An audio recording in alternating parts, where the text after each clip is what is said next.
boy. Here we go. Treb max in time. Can you believe it? I've been getting a cavalry rush urge recently. And the only way I can see to solve it is by playing cav factions. Now I really want to play high elves. They're kind of on the docket for learning. But first things first, I want to try playing Betonia cav max. Now they're weird because they have a bit of an issue with dealing with armor. But weirdly enough, trebuchets kind of deal with that. Sort of. Not in an amazing way, but they do deal with it. Goblins. Tournament starting. Late joins. Welcome. Alright. But yeah, we're going to try it out. Starting off against Zucker, who's playing Nurgle. Hey. Alright, I think this is the first time trying to play in this format, so that's fun.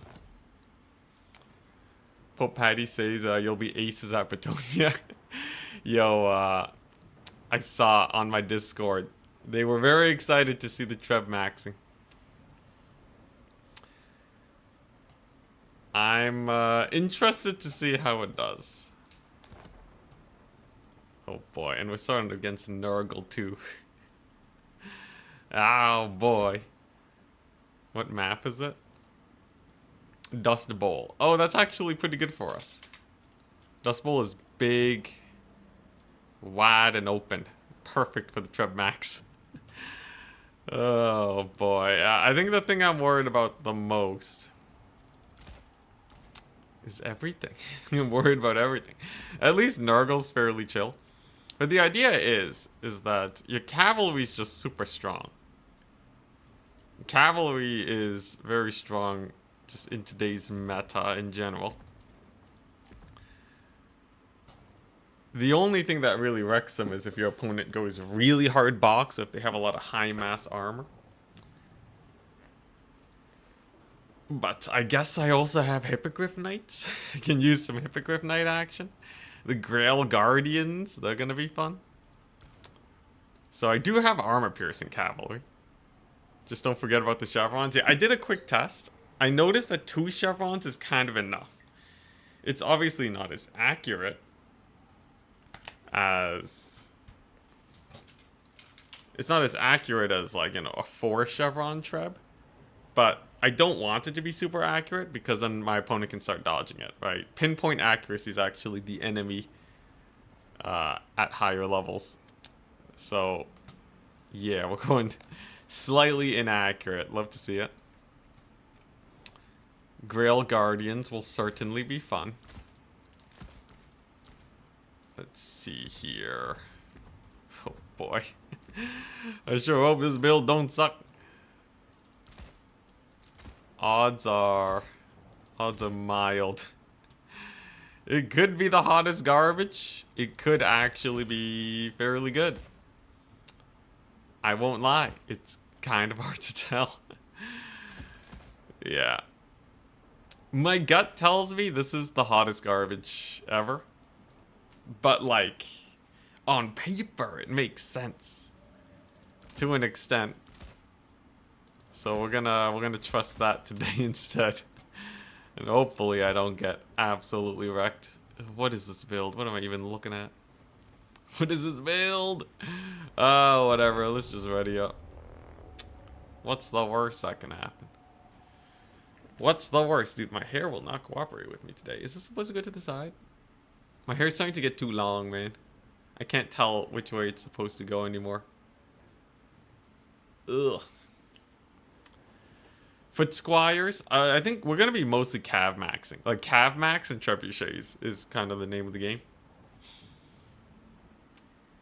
Well done on that Norse attorney win. Yeah, we're on the board. I tried the Kurgan maxing. I noticed Norska mobility rushes are kind of tricksy to play. Like, Yeah, I had a match against Attack Speed Enjoyer a while back in another tournament that I lost. Playing as Norska Mobility. I don't think I played it perfectly. But, yeah, it doesn't feel super great. Like, Norska kind of sucks versus cav maxing, I feel. Like, if you take a bunch of cavalry, and then you have a little bit you kill off Fimir, you're kind of set. Norska's a little chumpy, I feel. But I'm not too sure. Obviously, they're probably one of the strongest factions in the game. So calling them chumpy is a little weird. But I do wonder where the end point of this cavalry counter to Norska goes. Do they just get killed by cavalry? Because they can't go toe to toe. I don't know. We'll have to see. Hopefully we play against some Norscan players today. Hair never cooperates. Yeah. I got real thick hair and I don't like using hair gel.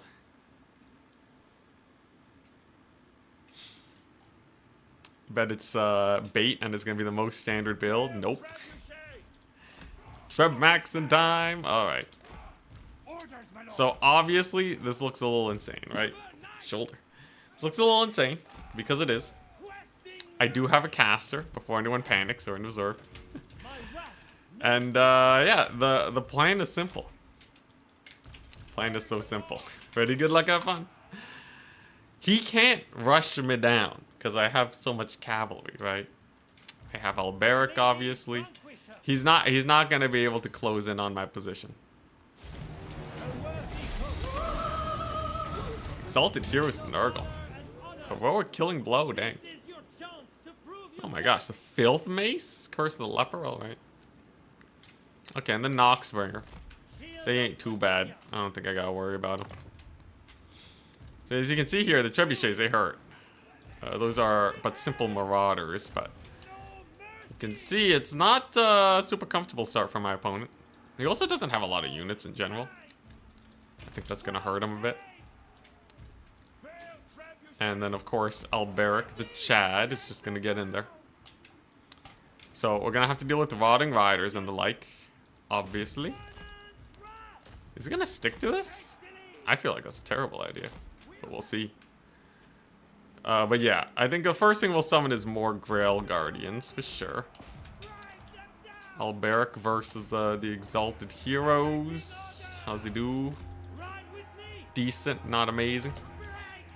Dang, the Trebs are kind of wrecking his infantry, though.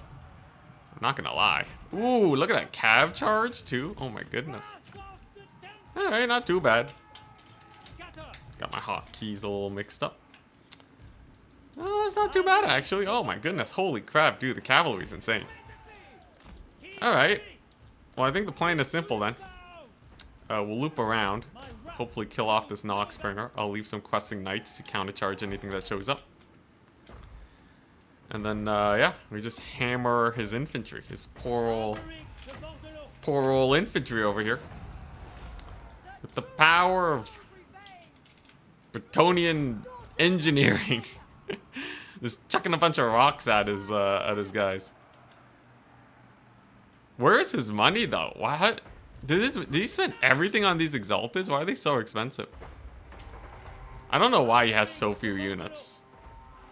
How can he only have just the Marauders? I don't know. Something's not adding up. I don't know if he spent all his money. Is the Noxbringer that expensive? I guess that's 2,000. This is like 5. It's like what, 4,000 plus the Noxbringer? He should still have 3,000 left over. Unless I'm missing like I guess he chevroned these guys.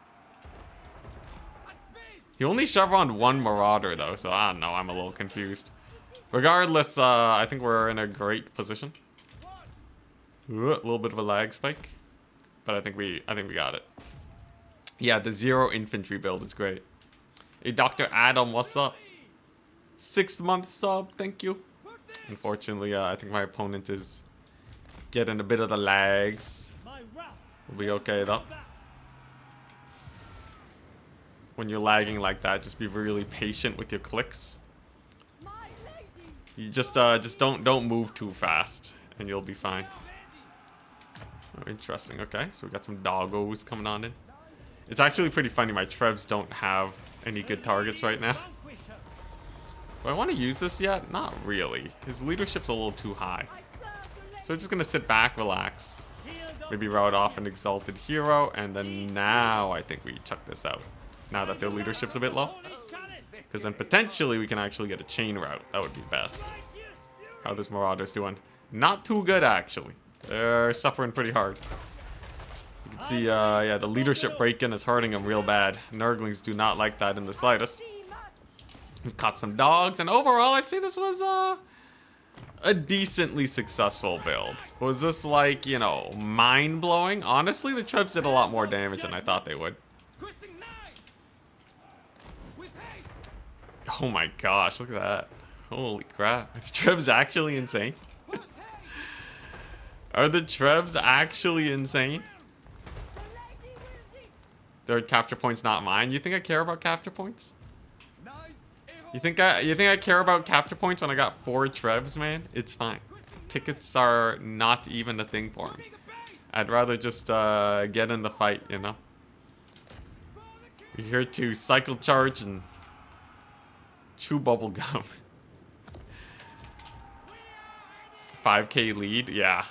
Pretty nasty. And there's that capture point. Cycle charging, bullying the Marauders. But yeah, you can see the Trebs are actually decent versus monstrous units too. So you can use them to just kind of bully them fools.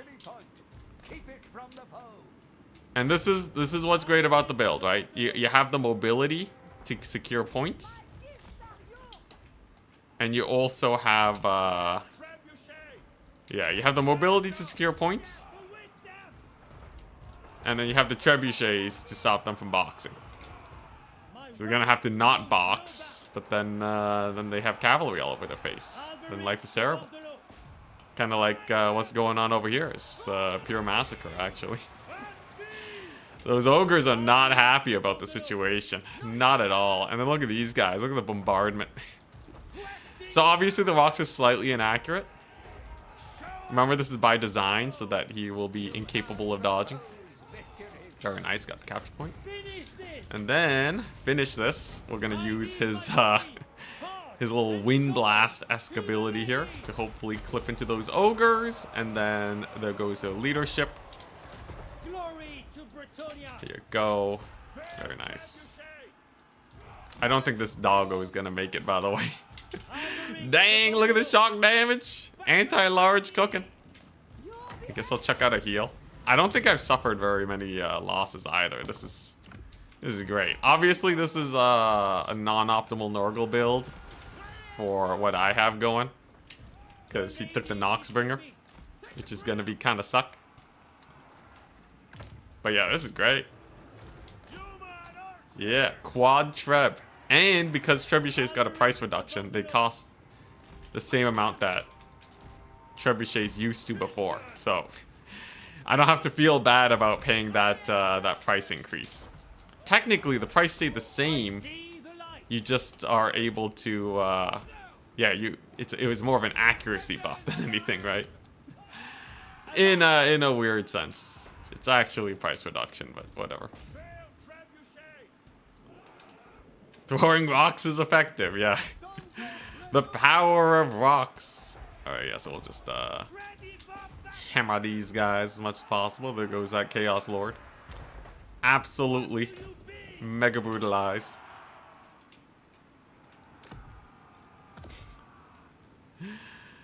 He fixed their morale problem by taking no peasants. The true strat. Technically, I still have peasants. They're just all the way back here. Are these guys peasants? Yeah, these guys are peasants. So they get +8 leadership from being near cavalry. Exciting. Anyways, yeah, my opponent has no units left. They will summon in a Plague Bearer. I guess we'll go ahead and bully him real quick. Yeah, obviously this game is over, but you know, if people want to stick around in games, that is totally fine. As long as we're not stalling the tournament. But with this tournament format, it doesn't really cause any issues. Peasants stay where they belong, out of the way and throwing things. That's why peasant archers are the best. The only peasant that's actually pretty good in melee are the foot squires. They're pretty sick, but everybody else kind of garbage. Hey, and there's a Lord loss penalty. So then, these plague bearers over here, right? We'll just, yeah. We'll just kill them. Oh, geez, a friendly fire. Oh, my goodness. Yeah, it's fine. And that should be enough of a leadership shock to rout them. 24 leadership. How are they holding up? Shouldn't they be taking like 1,000,000 damage from the charge? There you go. Jeez, took a while for the damage sustain to kick in. And then some Nurglings, some insta-rout Nurglings. Little popcorn dudes. Feel secondhand frustration from the opponent. This is a pretty brutal build to go up against. This is really the you don't get to do anything build. Gets a fecundity down. It got fixed, by the way. It should spread now. Very hype indeed. But yeah, this is just a disaster, man. It's just a disaster. I'm spawn camping the poor guy. Just straight spawn camping. Bretonia does not need elite infantry. Yeah, they don't need elite infantry. I think if you give Bretonia Chosen, it's gonna be pretty bad for balance. Although, well, I don't know. It depends, right? So if the trebuchets are actually the answer to boxes, then they kind of have all the answers they need, right? I guess mass SEs. Like, Bretonia's still pretty bad versus single entities. So, like, I would say personally, maybe Paladins just need a buff, you know? Just buff up the Paladins, and then you're good. I don't know, read some of the Trebs. Army losses? That's a Warhammer 2 mechanic. No army losses. The only way you can do army losses is by triple capping. The only way. Trust me though, I'm still gonna finish my game faster than a lot of people. Simply by army building faster. A lot of people take like more than 20 minutes to finish a match. We're only 17 minutes in. It's kind of crazy. But that's kind of how it'd be. Paladin price reduction. Oh, price reduction would not be too bad. Although I do think they need to be slightly better at dueling. Turin mentioned something cool the other day about adding in a what's it?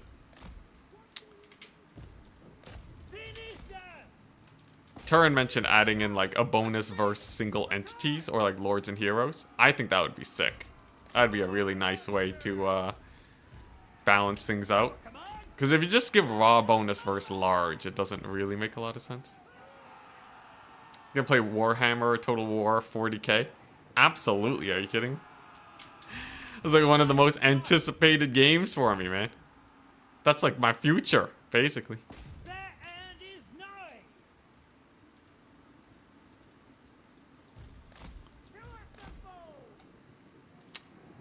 Yeah, army building takes a while. But yeah, bonus versus characters, I think would be a sick trait. You know, give it to Grimgor, give it to Wulfric, right?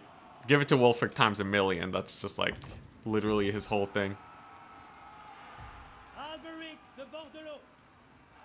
Anticipated? Oh my goodness, you guys. You guys.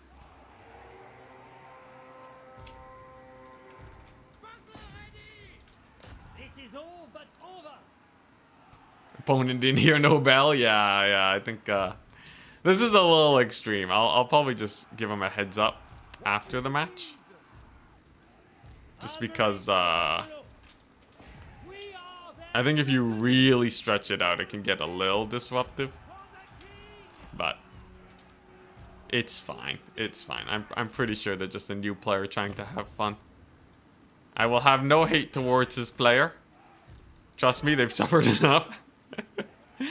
They've suffered more than enough. Unit rank should get buffed too. So when you have rank 9, it should be like minus 30% vigor or something. I think that would be cool to give the ranking system a bit of an update. But that's like real hard to balance. Because then you gotta start balancing everything. All like, you know, all the different ranks for units. That would be a little sus. Gee. Nice. So that went pretty well. Yeah, I'd say that went very straightforward. Let's take a look at the tournament. Yeah, so only 2 people finished before me, and that's well, 2 pairs of people. Nice.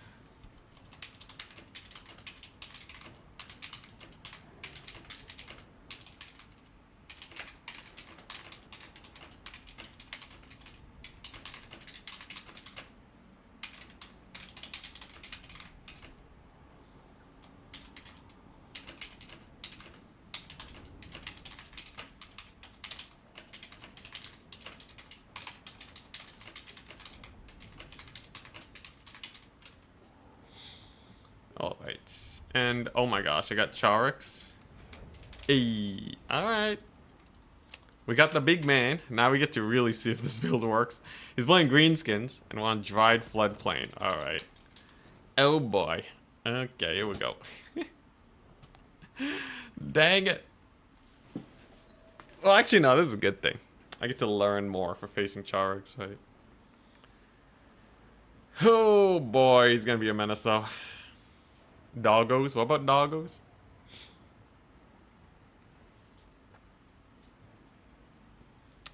Green Knight gets updated. Oh yeah, I guess Green Knight's already a fairly good duelist.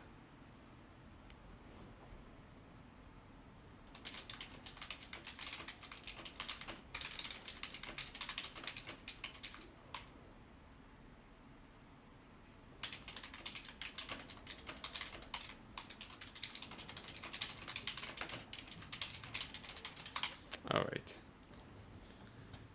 Very nice. Oh, there he is. Oh boy.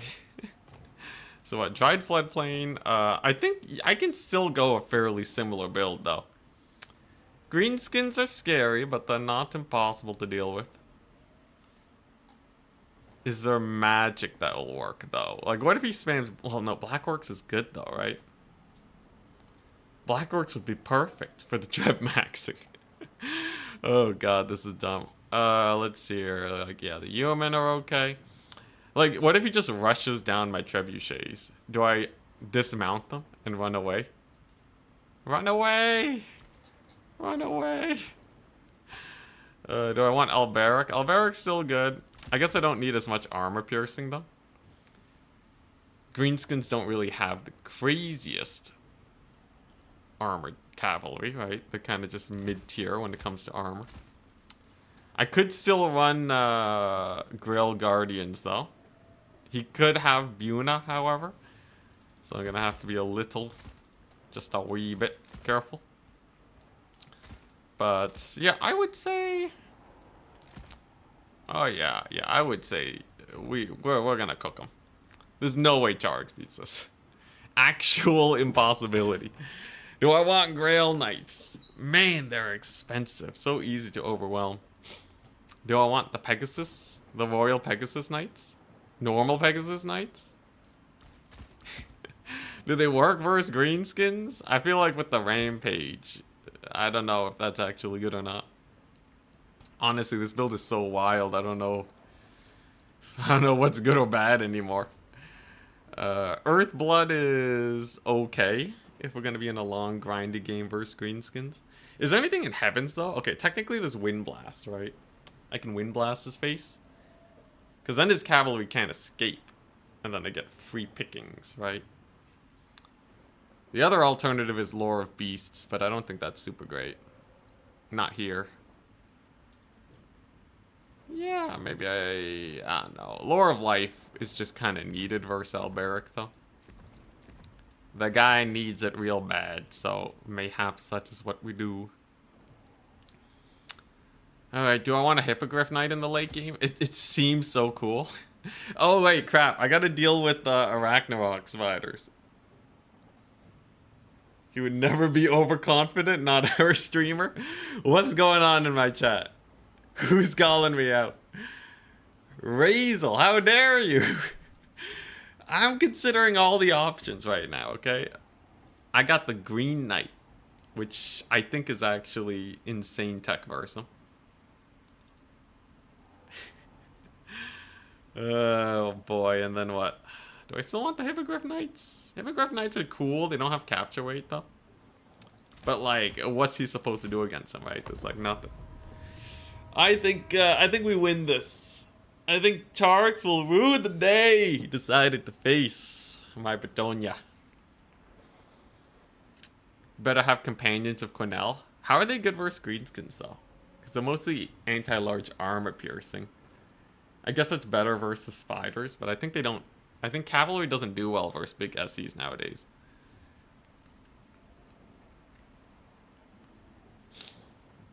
Two Hydras Dark Elf build, the new meta. Let's hold though. Okay. The Trebuchet meta, I think, is in its infancy right now. It's kind of in its experimental stage. Because people are running it, but they're not actually taking it to big tournaments. You know, they're not taking down Charixes and Dandakans with it. I think if we manage that, then we actually start getting into new meta territory. But right now, we don't know.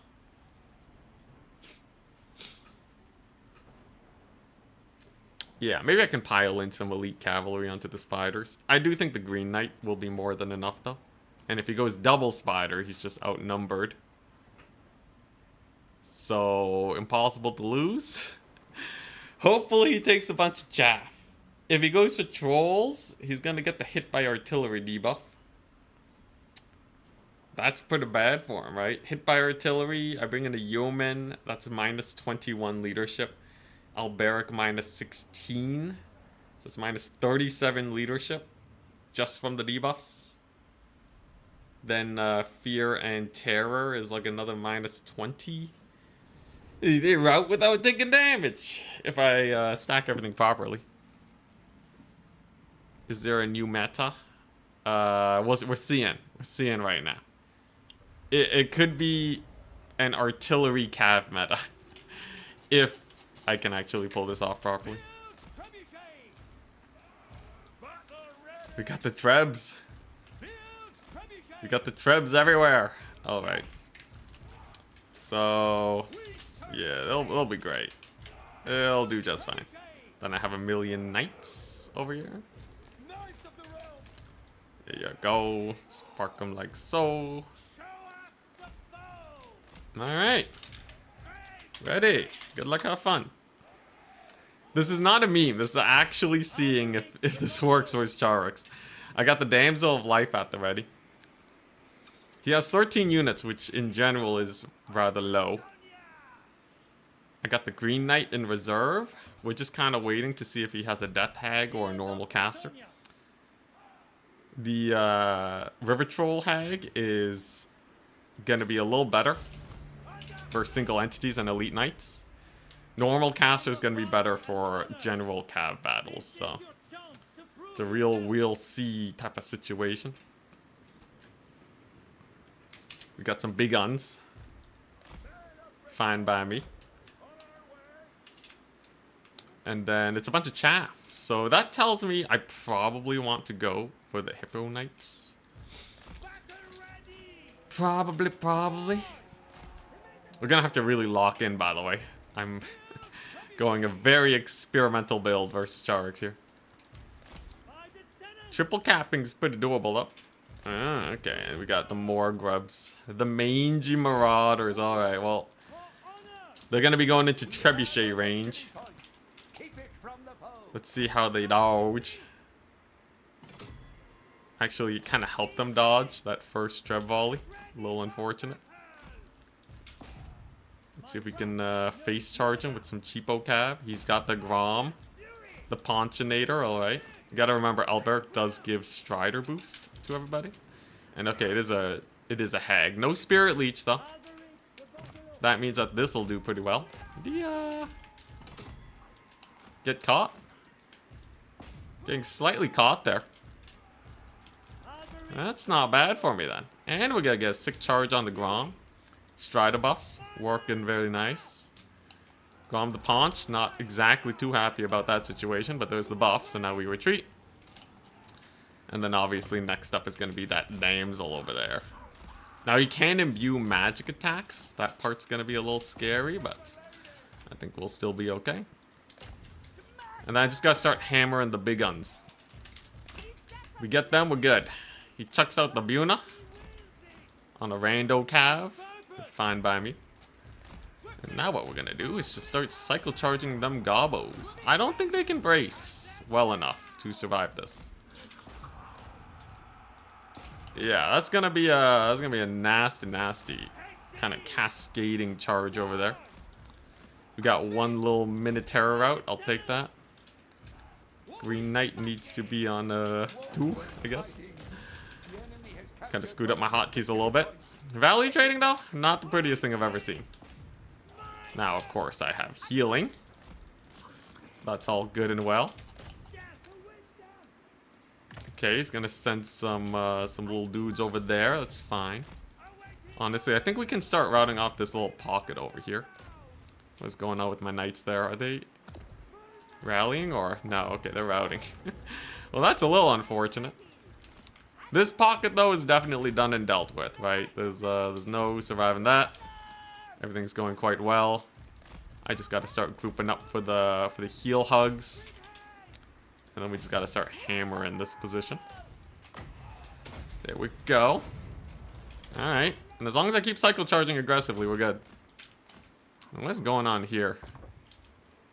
Okay, so yeah, he's trying to get the spiders through. I don't know how I feel about that. If we catch him, he's pretty screwed, right? Green Knight has slowing attacks, so I think that'll be quite problematic for them. Artillery's doing all right. We still have a ticket lead, and I actually have a value lead too, so I'd say that's not too bad, actually. Yeah, look at that. We got a little bit of a route. I can start relocating. That's going to be pretty solid. I'll have yet another heal over here soon. That's beautiful.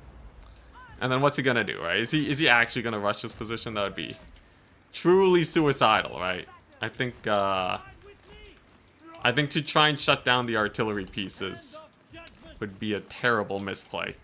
That just gets him severely out of position. See a little bit of a pocket here. I welcome it though. You know, if he really wants to go for it, I welcome it.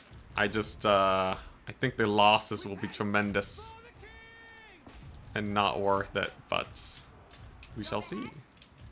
So obviously we're gonna need to walk this away. Just walk it. There you go. We got a route on some big guns. That's good. Very nice. And then I can think about maybe getting Hippogriff Knights. Maybe we get something else. We'll see. This is free pickings though. All these gobos, all this exposed flankery. It's great. I just need Alberic to not die, is all. Whoop, don't want those guys to get me. Gotta save Alberic, of course. Alright. My big cavalry's taking a while, unfortunately. My big royal hippogriffs. But the moment they show up is when things really start swinging in our favor here. Oh wait, these guys are gonna rout. No way they don't rout, right? If I can kill off those trolls, that'd be amazing. We'll see though, he has Grom nearby. If he pops a Wog or something, that could potentially give me a hard time, so we'll see. No, we get the rout. Huge misplay. Oof. Alright, well that works out well for me. And now I got the royals. We got the royalty set up. All I really gotta do now is keep up the up trade. Reman that artillery. There you go.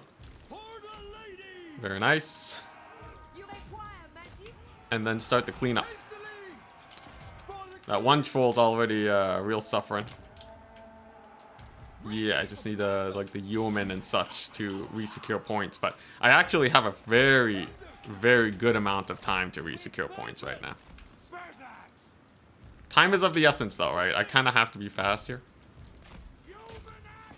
So just gonna chase down those mangy marauders. We're gonna bring in the royals here. I'm gonna cut a corner here to try and get to this point a little faster. That's gonna be rather important. One artillery piece leaves the battlefield, but I think that is okay. Alright, so what we're doing with these royals. I guess, yeah, I'm just buying my spot on this point. If I can secure just the one point, I'm happy. He might try to go for the artillery pieces again. That's okay. I will have cavalry soon. And yeah, he can't contest this. It's simply too dangerous. So now we just keep cleaning up. Point number 1 is secured. Very nice. Will I have enough time though? I guess that's the big question. I'm certainly going to be routing out a lot of basic chaff. Just some, you know, nothing gobos. That's great and all, but is it enough? Is it enough? He still has the cap points. I will have another flying unit. I don't know if he'll have another Buna or something for them. Alberic obviously is great here. Can I get a route though? I have I have all the artillery hammering this position. If they can get like one big rock volley on them, that'd be great. I think Alberic should be able to live. Okay, and I think we're gonna go for the play now. Green Knight can get in there too. He'll be great. There we go. And the hippos are in. And we pull them out for some cycle charging. The artillery hammering the position is going to be what does it, hopefully, right? We'll see though. Eh.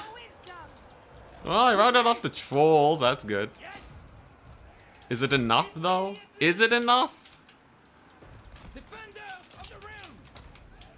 I'm taking a look at the value trading to see how this is actually panning out.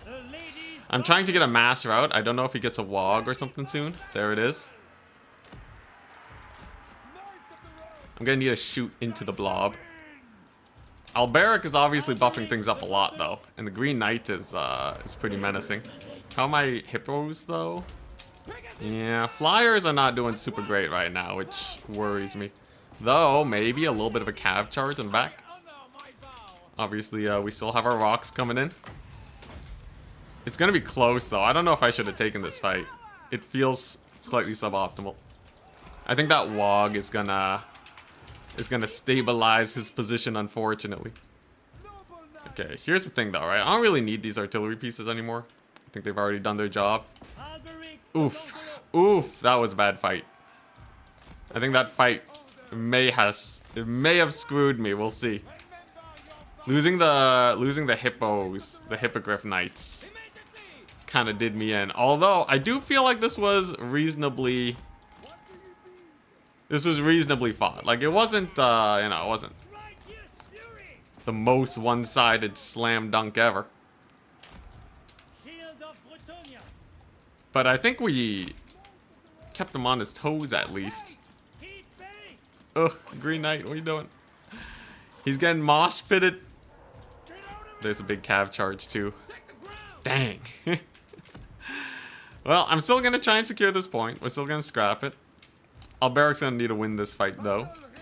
How's my how are my hippos doing? Dude, I think I totally threw the hippogriffs. Dang. Oh. I was really hoping to get that that big route. I feel like it was kind of on its way. It was kind of getting worked. But like not quite. Not quite. Now, if I'd taken my time though, you can see I actually had a lot of time.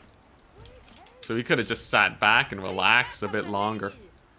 This is definitely a game of patience. I think we can win this. It's gonna be a little sketchy. The Trebs, I'll have to check their value. Yeah, okay, we're dead. Dang. GG, well played.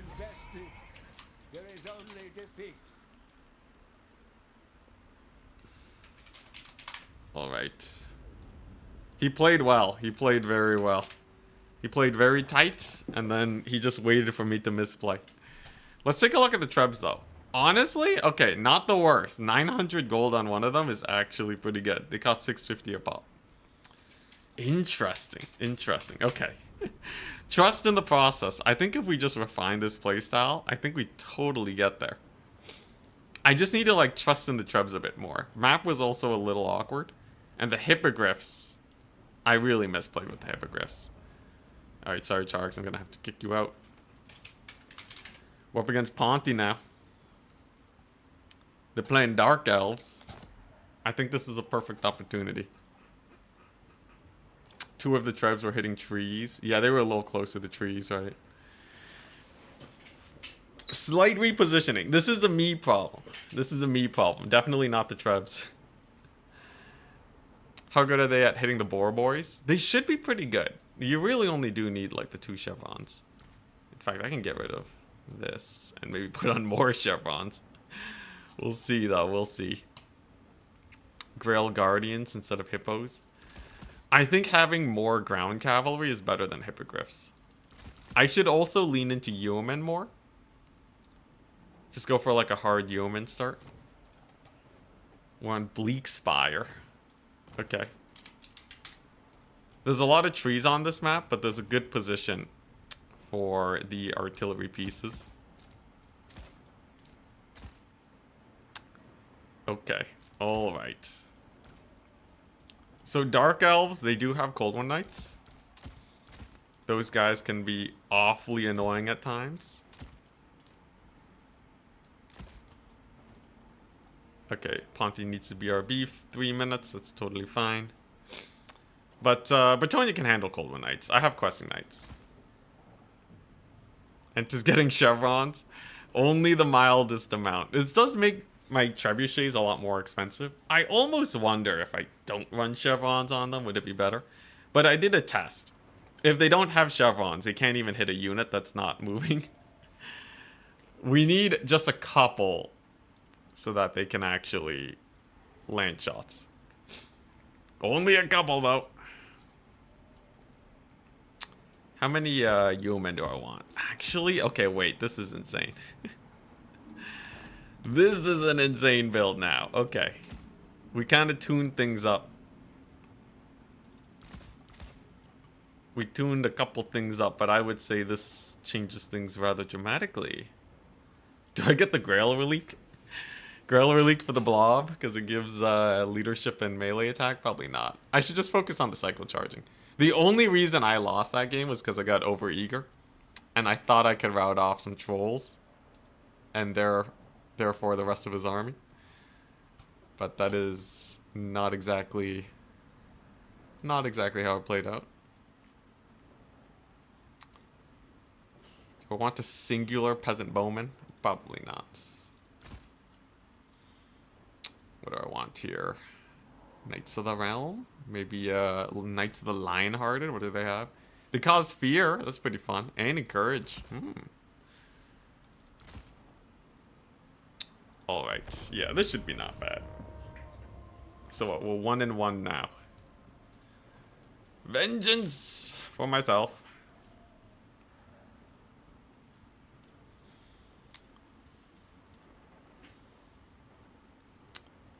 The Trebs will be awesome versus the Dark Elves. I think that the Trebuchets will be pretty good here. Dark Elves don't like taking that damage.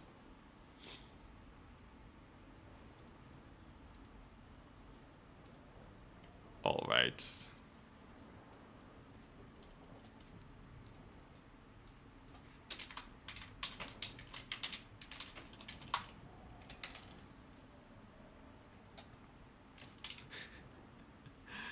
Oh boy. Oh boy. I always wonder, like, what if the trebuchets just get walked onto, you know? But like in that game, it didn't feel like he could just walk on top of my trebs. It felt like he was just getting way overextended and the cavalry was just getting free picks. It almost felt better that he was advancing. So I think we can be pretty safe taking more ranged. Which is why in this game, I've decided to take 4 yeomen. I'm basically doing Treb cavalry kite. It's a normal kite build, except it has trebuchets for the armor piercing. Nothing wrong with that.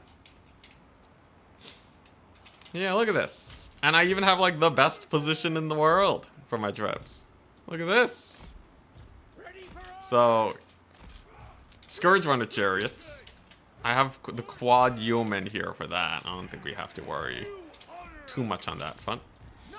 We got our Knights Errant. We got Alberic. Everything's great. Ready. Good luck and fun. Now, he may have the Hydras. I do still have the Green Knight for a little bit of armor piercing. We can use the Wrath of Manan. I'm noticing this is one of my most important tools. I should use this very sparingly, because as a late game option, it can totally just win you the game when everything's low on leadership. In the last game, I really felt like I was missing out on it. So that's what we're going to be playing too. The goal is to position the Trebs such that they cover all the points. So my opponent will be getting punished for capturing anything. And we are going to have a Blood Rack Medusa. Yeesh. Do they have magic melee? No magic melee. So Green Knight will be pretty decent versus them. Crone Hellebron? Dude is crazy. He has a Sorceress of Fire in the corner. I don't know what's going on anymore. This is kind of a wild build. So, as is typical with most kite builds, not attacking, not getting overextended is super important. I have my capture point. We have time to our advantage. We can sit back and relax. And, you know, maybe he's going to ignore my Trebs. But the damage he takes over the next 5 minutes will be very punishing. Plus, we have these boys. They're doing great. Those are Blackguard of Nagorond. They really, really don't like getting Treb maxed. Mounted Human gonna effectively screen these guys off. And you can see, already the Dread Spears. Kind of dreaded what's going on right now. Lots of deeps, right? And you can see it's also really hard to dodge. It's kind of dumb, but it is really hard to dodge trebuchets in this scenario. It's kind of stupidly hard to dodge trebuchets in this situation. Does she have magic attacks? No magic attacks. So I gotta be careful, gotta be ready to save Alberic at a moment's notice. Because yeah, you can see the Hellebron situation. Oh my gosh, trebuchets are hammering him hard.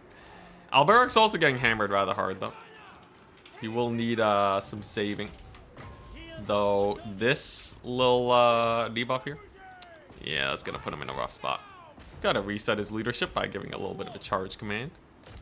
There we go. The focus fire. It's gonna be rather painful. And this is just what comes from having confidence in keeping your lord alive. Alberic. He is a Chad. He doesn't love the melee fight, but he can definitely withstand it fairly well. And there you go. There's a Medusa down. And I think this one is a very fast game. I kind of just put him in a bad position. And then we took advantage of it. It is so simple. Who needs armor-piercing cav when you have the power of the trebuchets? The Blackguard aren't even doing anything. They're just suffering. That's kind of funny. Oh my god, dude. They actually kind of delete the cavalry. I can't believe it. Is this actually a good build? I thought this was a meme this whole time. Why aren't people running this in tournaments? Okay, well, technically I didn't beat Charks' Greenskins. And his Greenskins are kind of a solid benchmark. Ponty's Dark Elves are pretty scary, but I can usually put Ponty in an awkward situation like this fairly often. A little bit of lag, not a problem. This game's definitely over. GG. Ponty leaves. Well, that was decisive. Surprise, surprise. The trebuchets. How much value did they get? Not bad. For such a short amount of time, not bad.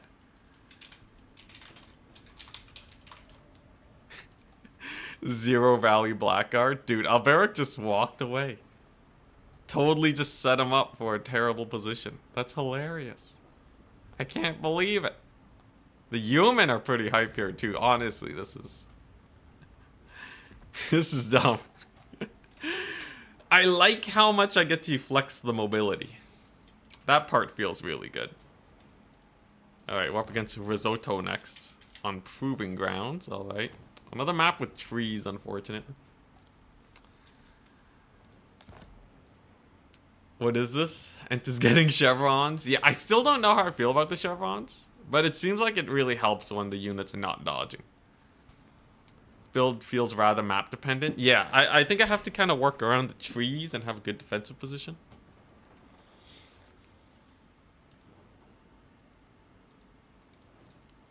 Alright. Time for some Chev maxing. Alright. So that's 2 wins with the Treb max. It's kind of fun. It's kind of fun, I'm not gonna lie. This feels like one of my guilty pleasures or something. But yeah, I got the yeoman. I guess worst case I can also desummon the trebuchets. Because, like, we're also just putting our opponent in a terrible position, right? At least that's how the build is supposed to work. Put him into a really terrible position early on, you wipe him out, and then capture all the points. Now, Kislev's going to be a little bit problematic. I forget if this is Bretonia or Kislev favored. I feel like it should be Bretonia favored, though, right? Surely Bretonia has far superior cavalry. Kislev cavalry is great and all, but the might of Bretonia? Ain't no way. Green Knight can also be kind of annoying versus them. They do have counters, though. So I've heard, so you don't want to start with the Green Knight. But, yeah, I think this should be pretty decent versus Kislev. So, emergency Green Knight to kill, like, an SC Doom squad. Another great thing about this build is you get to capture all the points super early on. I do kind of wonder, though. What if you don't capture the points? Because you're trying to army wipe them, right? So, think about it. Think about it. You're trying to army wipe them. So you leave the capture point mostly capped, but not quite. So when they walk onto it, they have to capture it twice before they actually get the point. That's a real filthy play, but you would be so dependent on army wiping, and we haven't actually army wiped our opponents yet, so I think it's better if I just get the tickets. The Trebs just look like AP Bretonian archers. That's basically what I'm doing. This is my only source of ranged armor piercing. They got polar bears. True. Dreaded Trebkite. Yeah, I don't know, man. It's weirdly kind of working. Especially me almost being able to pull a win versus Charix. Like, I think he won because he played better than me. But I could totally see myself getting a win on like a Dust Bowl or something, like an advantage map. You have some matchups like that where it's only like a slight disadvantage or it's basically even. Can Lil Grom snipe trebuchets? I guess. I don't think trebuchets would do a lot of damage to Lil Grom. Are they gonna bring Lil Grom on this map? Maybe. I could see it. Yo, what if I spread out the trebuchets super hard? Hey, Mr. Keen, thank you so much for the prime sub. The minimum I can do, honestly, the minimum you can do is a lot more than, you know, just the baseline of watching, man. It is always very much appreciated, man. Thank you, thank you.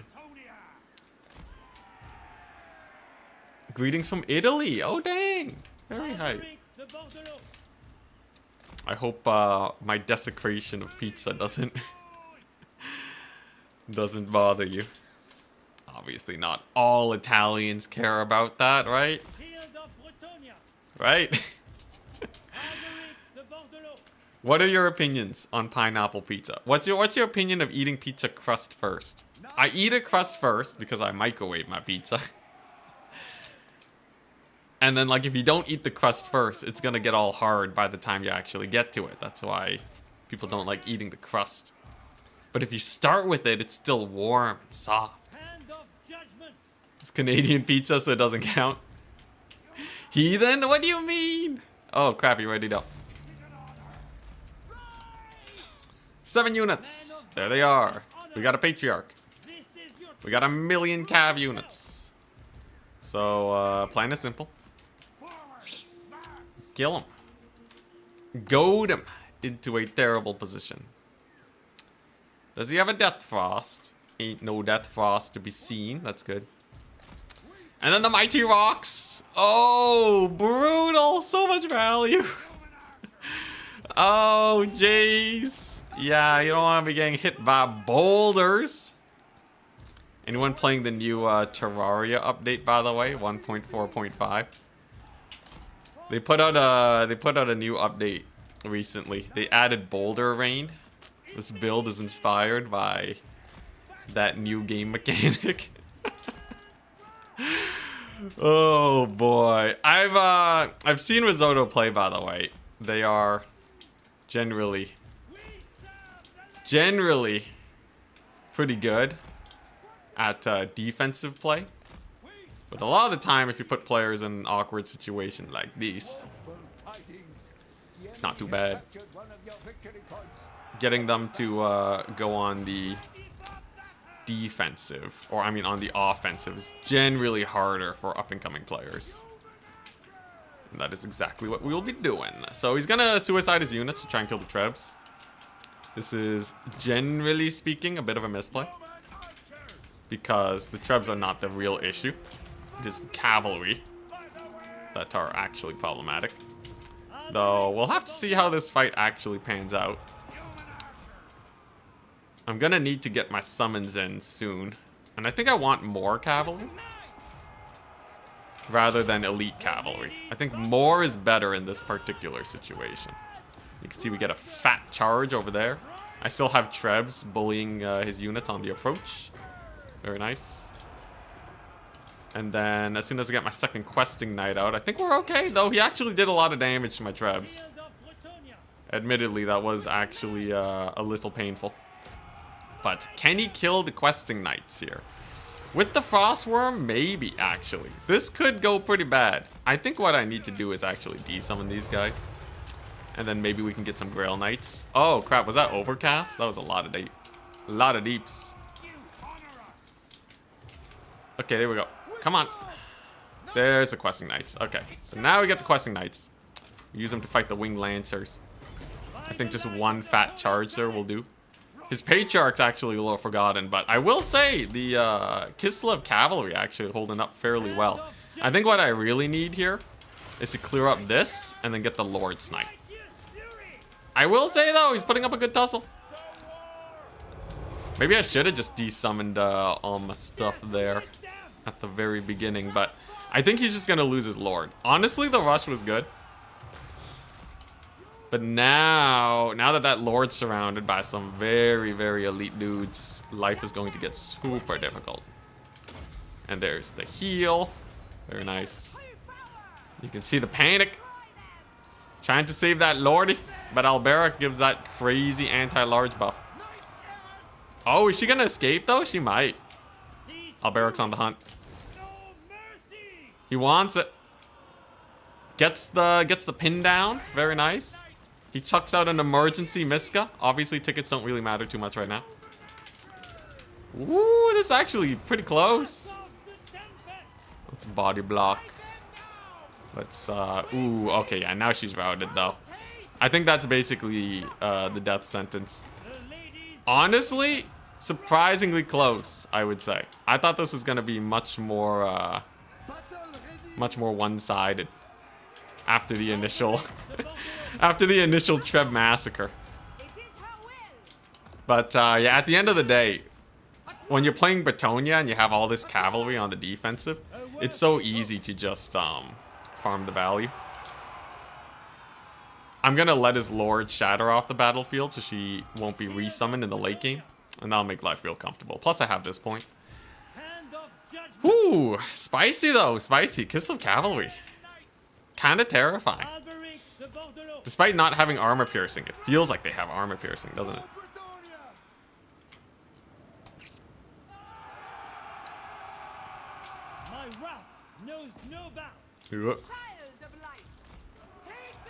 Catching up with chat, but I gotta make sure I don't throw here, right?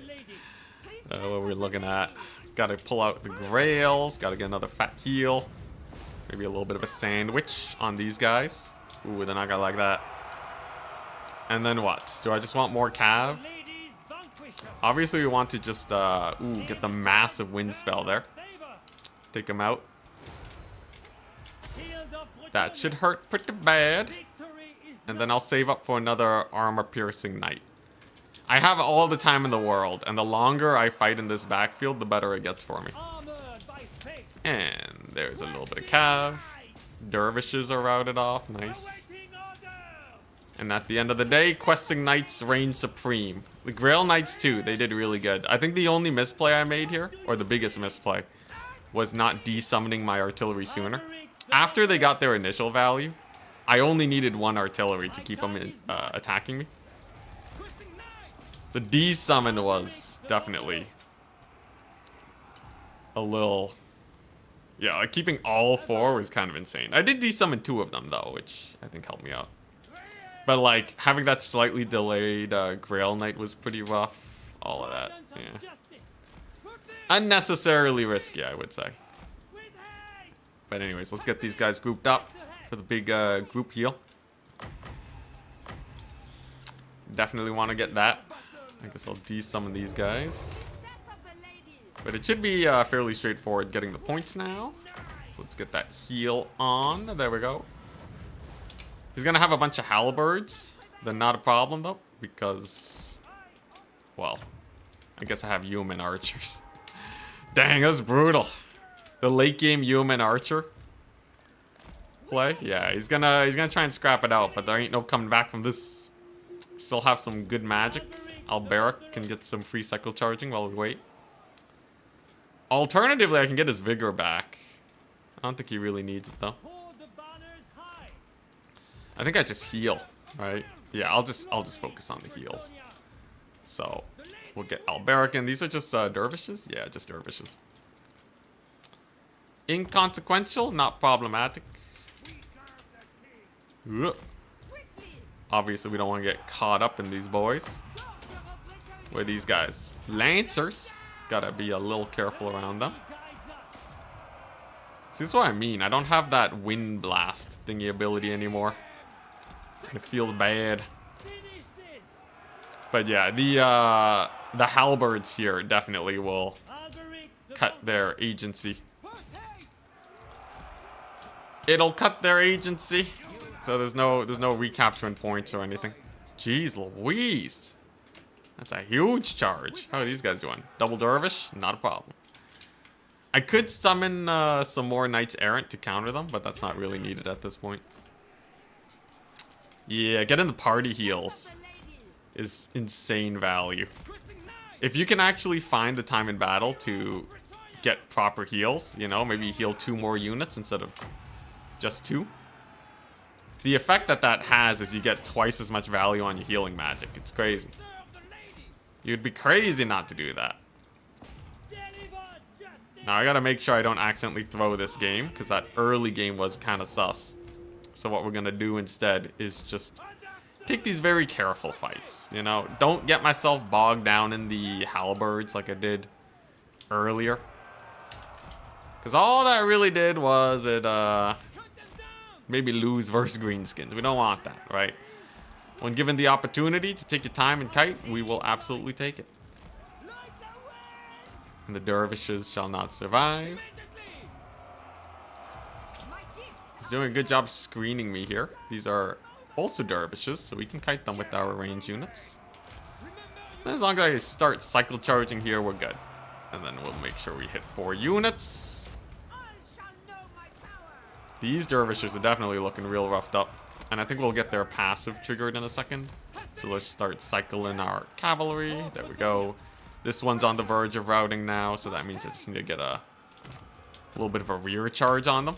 Always important to keep an eye out for potential areas where they'll break. And yeah, if it's just dervish spam, there's ain't no way. Ain't no way a bunch of dervishes will be able to pull this off. Blessed Trebs, yeah, they avoid friendly fire. In fact, they're better than before, because before they would still friendly fire with the rock. Like, if you get smacked by a giant rock from a Blessed Trebuchet, you'll still take damage. They changed it so that now the rock doesn't do damage either. So it is impossible for Blessed Trebs to friendly fire. Which is pretty good, except the game still doesn't give you line of sight. If Blessed Trebuchets could shoot directly into combat, it would be much better. But hey, you know, Creative Assembly, we can only ask for so much.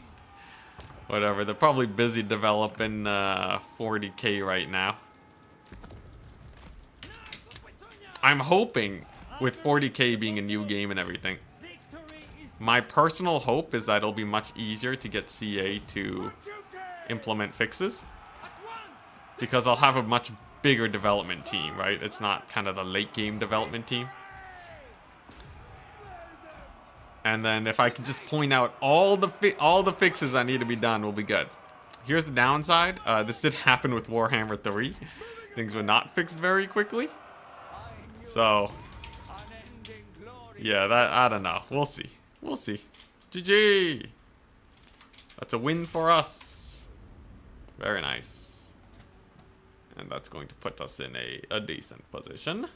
3-1. That should be enough to qualify us. But we got a lot of signups. I am second place though, right below Charix, which is not a bad position at all. Honestly, put up a very good fight. Patriarch, if it wasn't a Patriarch and another unit of cavalry, I think we would have been pretty screwed. I think the Yeomen, I should only take them if I think we're going to see cavalry. But yeah, the Trebuchets, after they got their first few hits, I should have just desummoned them. Like this one got crazy value at the start. Absolutely crazy value. Jeez, a barrack with the 3k. Absurd, absurd. Grail Knights with the 3.5k. 3 chevrons earned that battle. Insane. Yeah, I think they're the ones that killed the Lord, weren't they? Even the caster paid for itself in melee. Insane. 40k bugs. Is that going to be the new meme? I can't wait. Launch will be a mess, but they'll polish it very slowly over time. I've been working with CA long enough to know that no matter how many times they say they'll change, you don't trust them until they actually change. I'm pretty sure it's going to be the same as Warhammer 3. It's going to be the same as Warhammer 2. And that's not terrible. It's not perfect, but it's not terrible. I can work with it. And if they do better, that's amazing. Can they do worse? I sure hope not. Just imagine botching 40k total war. Jeez, that would be bad. It's gonna be so broken on release. Whew. You know, maybe if they give me early enough access, right? If they give me like super early access and I can catch some bugs. The dream. The dream situation?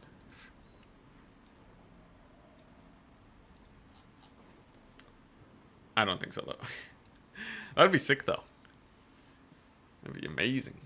Biggest hope for 40k is good ranked matchmaking system. I don't know if they're incentivized enough. They tried a multiplayer push for Warhammer 3, but the netcode sucked. Now, it's gonna be on consoles though, guys, which is probably the biggest news for multiplayer. For the single player guys, they're gonna be like, oh no, that's a bad sign. Oh crap, it's Charix again. It's Charix. Consoles may be bad for single player depth.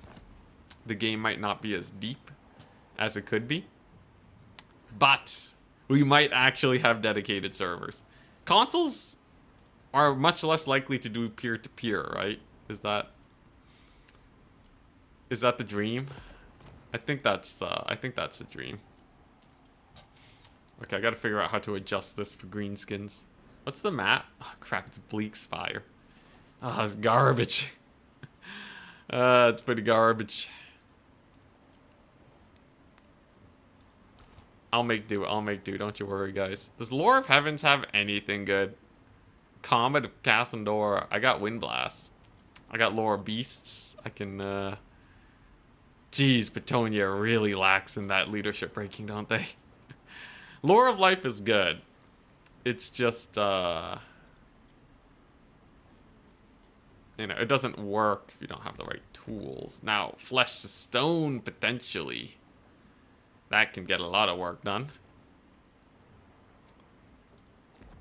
Is that what I want? Just Flesh to Stone it? I don't know, man. Greenskins, though, Knights of the Realm are good here. Knights Errant are good. No complaints. We're not going Royal Hippogriff Knights again. Who would have guessed? Who would have guessed? But, yeah, they're not. I don't think they're amazing here. Do I want Mounted Yeoman, though? Just having a little bit more quantity can actually get a little bit of work done. Green Knight is also not the worst, though. I don't think he's super useful here. He's kind of just like, he's an alright summon. Do I want Grails? Or just take like 3 Grail Guardians? Probably not. Versus the Buna, right? This guy's running Buna. We know what's going on. We're taking Cheap Cav. A Rogue Dwellers, if they bunch up again. Charx doesn't tend to bunch up super hard. There was that one fight that he bunched up. But I assure you, he did that because he knew I didn't have Dwellers. Charix, Danican, players of this tier, they don't make too many misplays.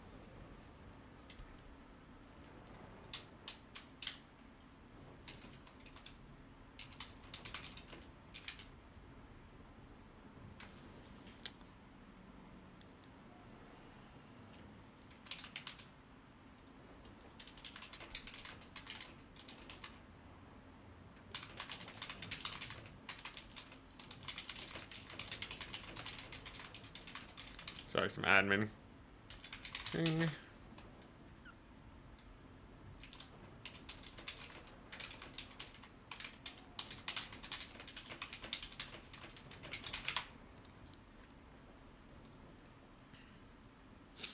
All right. Let's see here. What is going on? How long have you been queued?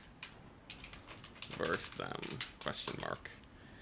Yeah, adminning, this is tough because I gotta do so much coding to admin. I need to have, like, commands to... I need to have commands. Okay. Wait 20 minutes. Wait till 20 minutes. If they don't respond, I'll drop them after you take the win. All right.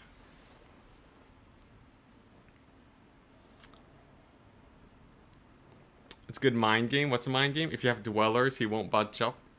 Yeah, that's true. Like, Dwellers can prevent certain plays.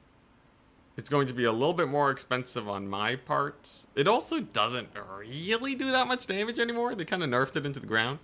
A little expensive. But you know what? I think it's a good enough potential play. Although I could also run Flesh to Stone. Maybe I like Flesh to Stone a bit more. Besides, it's not like blobbing up really benefits him that much.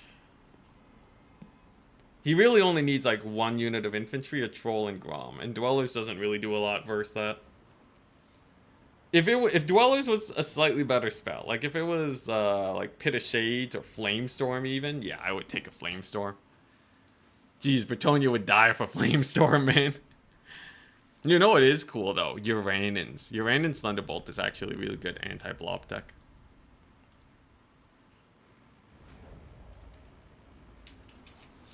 But alright.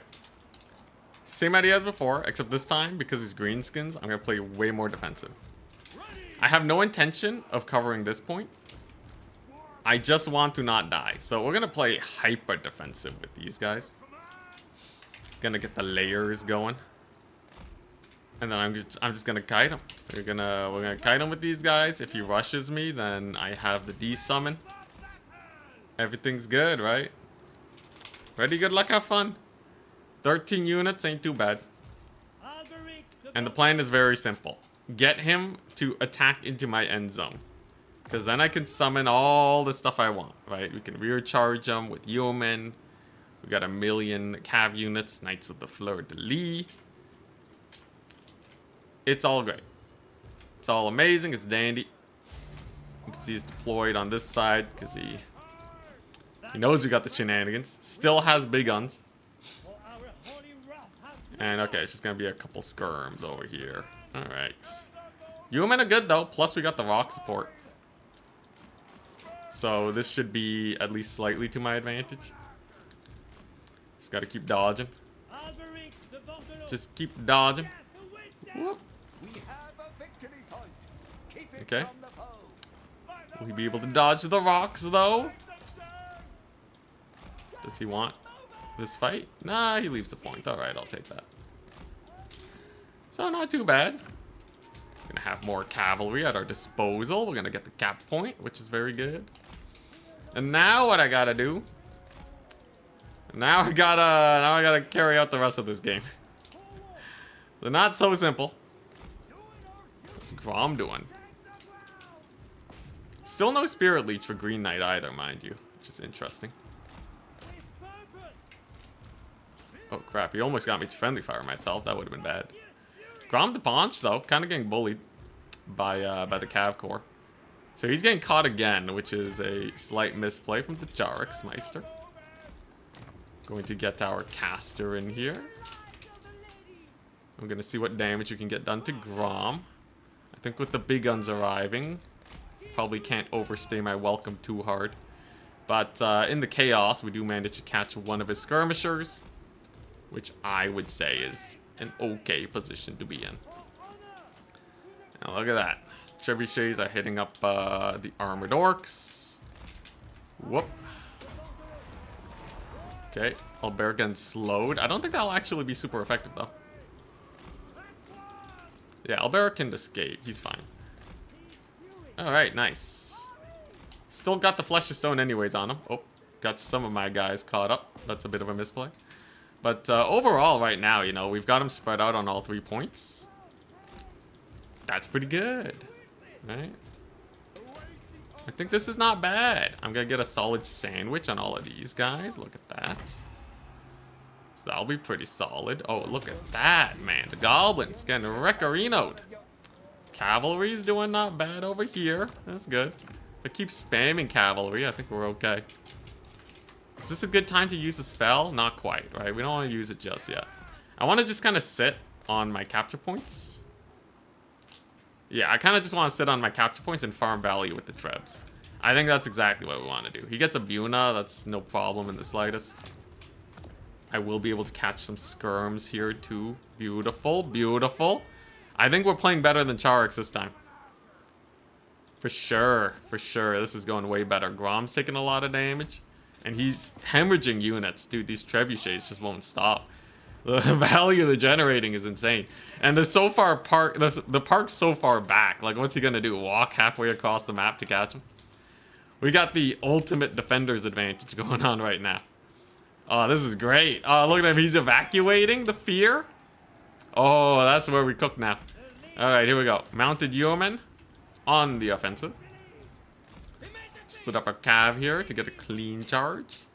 We're going to turn and fire onto them big guns. All right. We're going to get Alberic in here, and then as soon as we can recapture this point, then I think life is good. Oh, life is amazing. Yeah, look at these poor little gobos. They don't got a chance, man. They're done for. The Alberic speed boost coming in. All right. So next up, we got to start hammering the Rugloods. As long as I can hold 1 point constantly, I think we are very safe.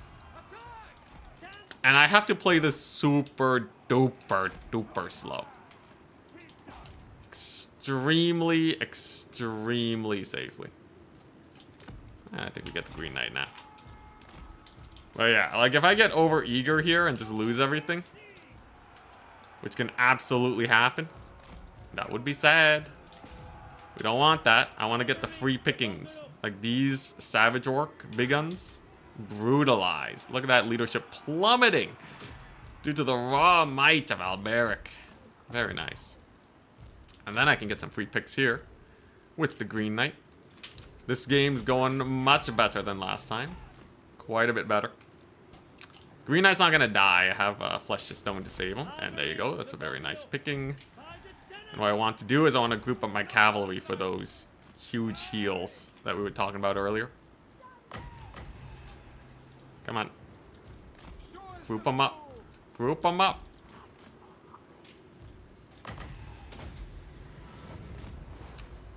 Did he already pop his aspect of the Dread Knight? I think he did. Okay, well, that's fine. Green Knight took a little bit of damage, but he's still a Chad. Trebuchets can now start pummeling the Stone Trolls, too. Very good. There's the massive heal. Honestly, pretty good so far. Yeah, I keep saying it. I'm trying to reassure myself as much as I'm telling you guys.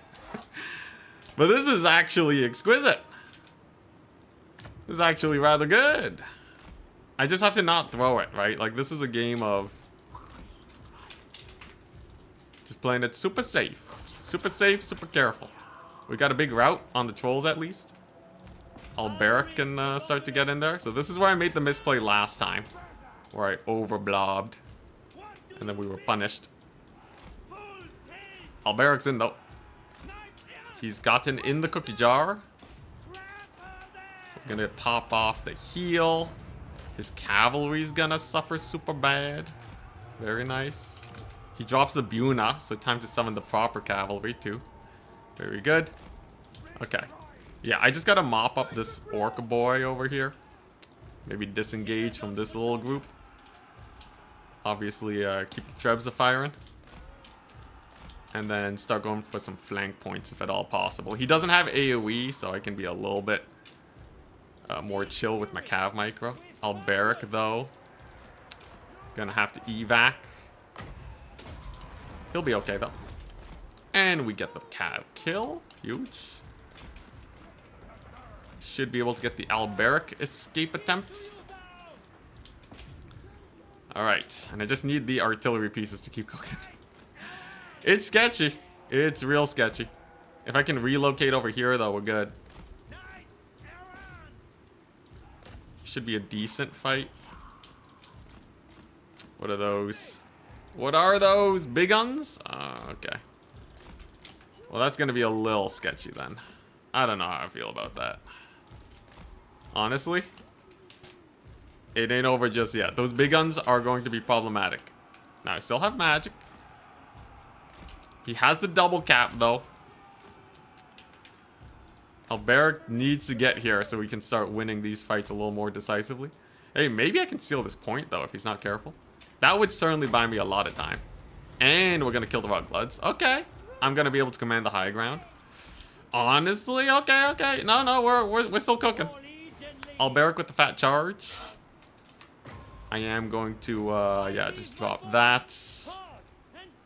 Just to finish the job on them. I want them out of my business as soon as possible. Okay, and it's all about breaking this position, right? That's all it's about. Eh. Alright. Do I have a heal soon? No heal quite yet. I will say, it's hard to clean up all this greenskin menace. Oh, we barely held the point. Huge. If he took the high ground there, that would have actually been so bad. How's my Cav doing? Alright, they're doing alright. So the Ruglets are cleaned up. We're gonna clean up some orc boys. I just have to like really hone the Cav micro. I gotta become one with the Cav. At least this point we're hammering decently hard, but he's been dodging it very well. Okay, here we go. Should be able to get another pick here at least. Get another heal. Value trading wise, we're actually doing okay. So that's good. It's just kind of the slow burn of his army that I gotta get working on. I will be able to kill off a Savage Orc Boy. I've noticed he hasn't procced his Wog yet, though. That tells me he's probably saving it for when a real fight goes down. When things get real hairy. Which makes a lot of sense, right? Okay, nice. I'm going to be able to catch some gobbo spears. He's trying to lure me into a bad position. We don't want that. Instead, we're going to get the Green Knight on Grom. Okay. So this is a similar situation to last time, right? He's going to pop the Wog. He's not going to let me he's not going to let me get the huge pick there. Alberic is going to have to disengage. Oh crap, I let my knights get caught. Oof.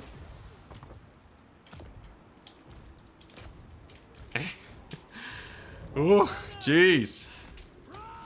Alright. Breaking this position is much harder than I thought it would be. It's so much harder than I thought it would be. Oh my goodness, the trolls. The troll in me. Are the Trebs gonna... I don't know if they've been hitting anything lately. They're getting a little bit of damage. Nothing too crazy though. I think the bigger issue is how much pain Grom is putting me through. And now he's gonna... Oh, jeez, he had so much money in the bank. Oh, man, I think he's gonna get me. I think he's gonna get me. The Trebs... I really want to see how much value they got at the end of all this. I do question. Losing that one knight, though, is so bad. I made a big misplay there. At the very least, we're gonna be able to rout off a couple trolls. But, man, Charix. Charix and his Greenskins. I think what I need to do now is I gotta de-summon these guys. So we're still gonna try and make a play for this point. This map is certainly very good for him. Okay, we got another route. That's good.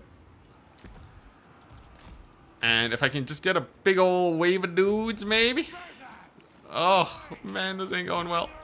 Now I kind of wish I had the Hippogriff Knights, man.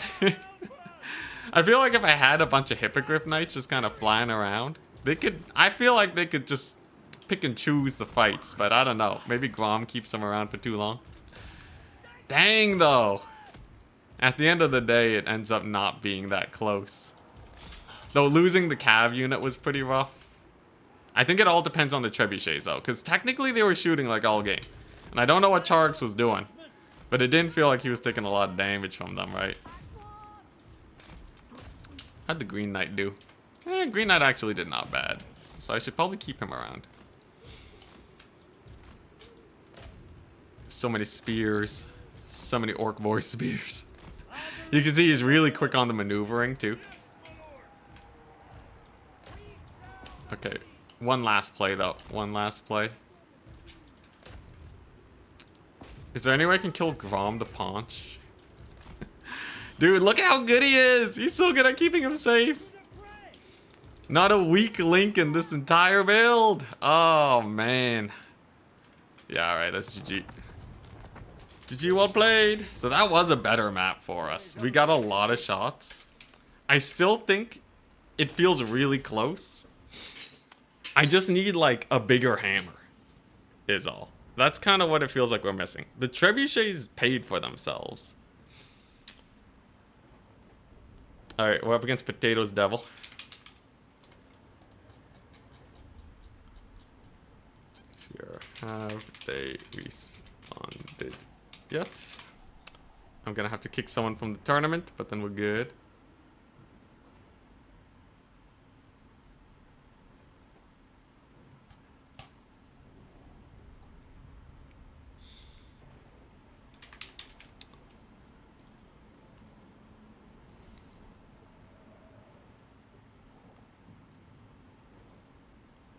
Okay, yeah, I'm gonna have to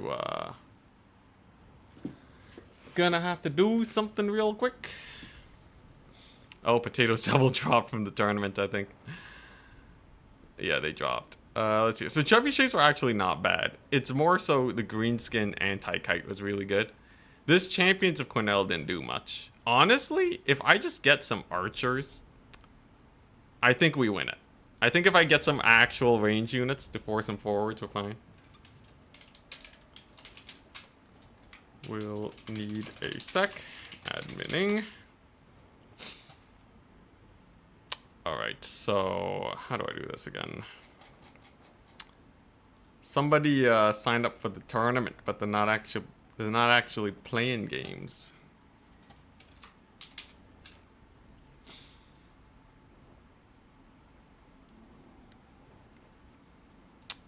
Let's see here. Who was it? Who was it?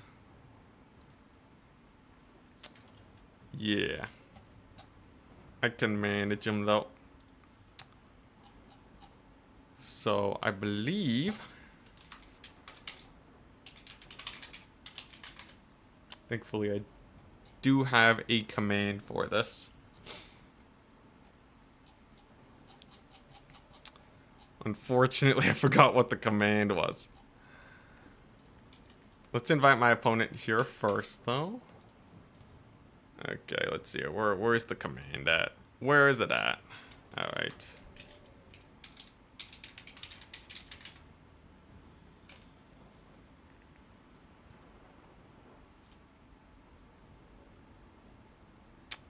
I see. Well, that's problematic. Alright, well I can't admin because my adminning command is bugged. Well, I'm sure it's fine.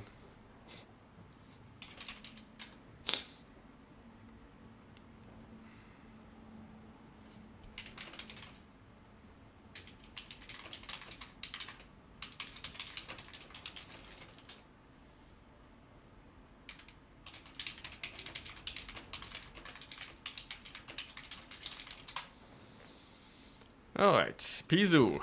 Okay, alright, what's the map? What's the map? Anyways, yeah, I feel like if I just had some basic archers, I'd be able to shoot Charix to death there. I felt like I had too much cavalry and the map was a little restricted.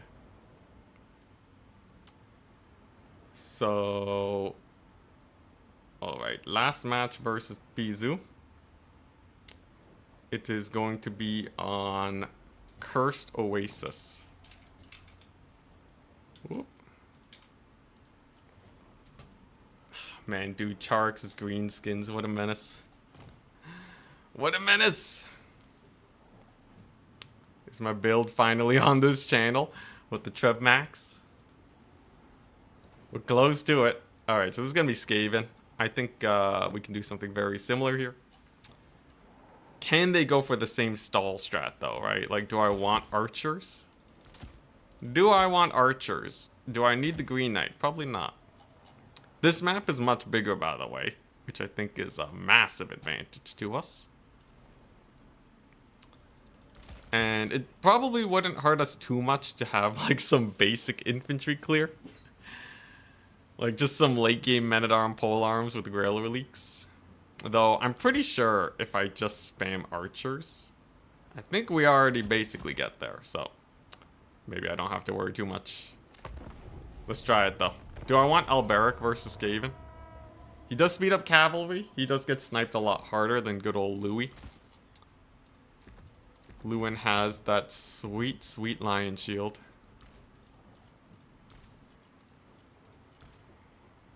Do I want the beloved son of Bretonia on Lewin? Ah, Lewin. So problematic you are.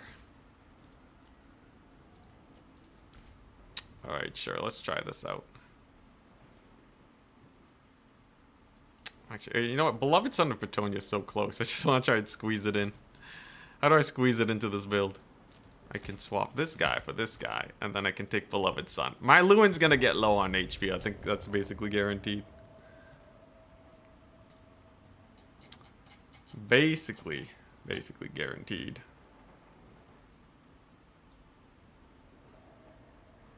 Well, alright. Let's see how this goes. Charix your most difficult opponent on average. I think out of the active top... In fact, Charix is one of the only active top players I run into on a regular basis.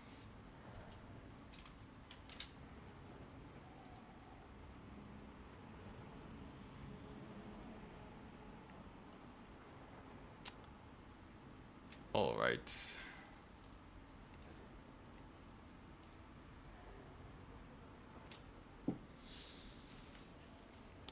Unfortunately, we had a really weird player today. Someone joined my Discord and signed up for the tournament, but they yeah, but then they didn't play any matches and they didn't respond to anyone, and then they dropped. I have no idea, man. And they're like under the name of like someone else, I think. It's very strange. I don't know what's going on. But now they're just giving me more work, man. What a pain. At the very least, I can do this while we wait for the match, though. Let me see. Where's my authenticator? Gotta be super careful not to show my authentication codes on stream. That would be embarrassing. Imagine. Everyone's just like, write that down. Get into the accounts before it swaps over. Alright. There we go.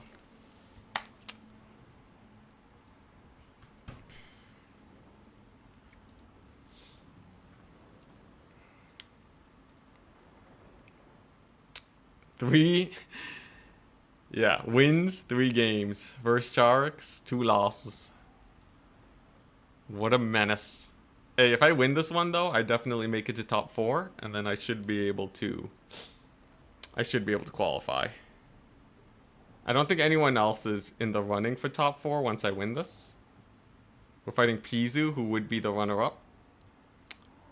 So, yeah, I should be able to make top 4. Just barely, though. We're kind of real close. I'll have to figure out how to beat the Greenskins, too. I'm pretty sure the archers get it done. But I really worry that the troll spam will be just the end of me. Dude, this new troll meta for Greenskins, where did it even come from?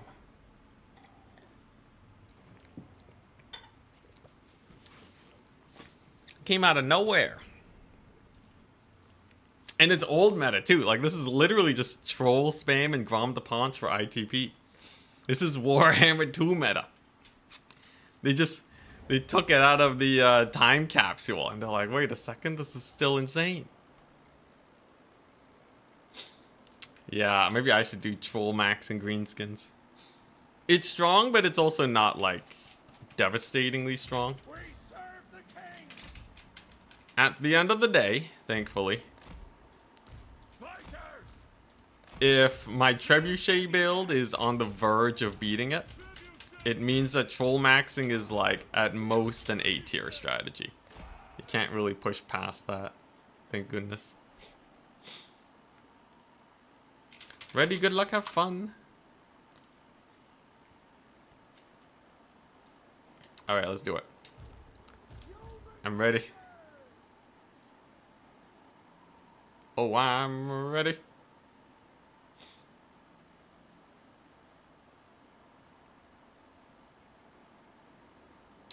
Gotta teach them that they're not committed enough to trolling. Boy.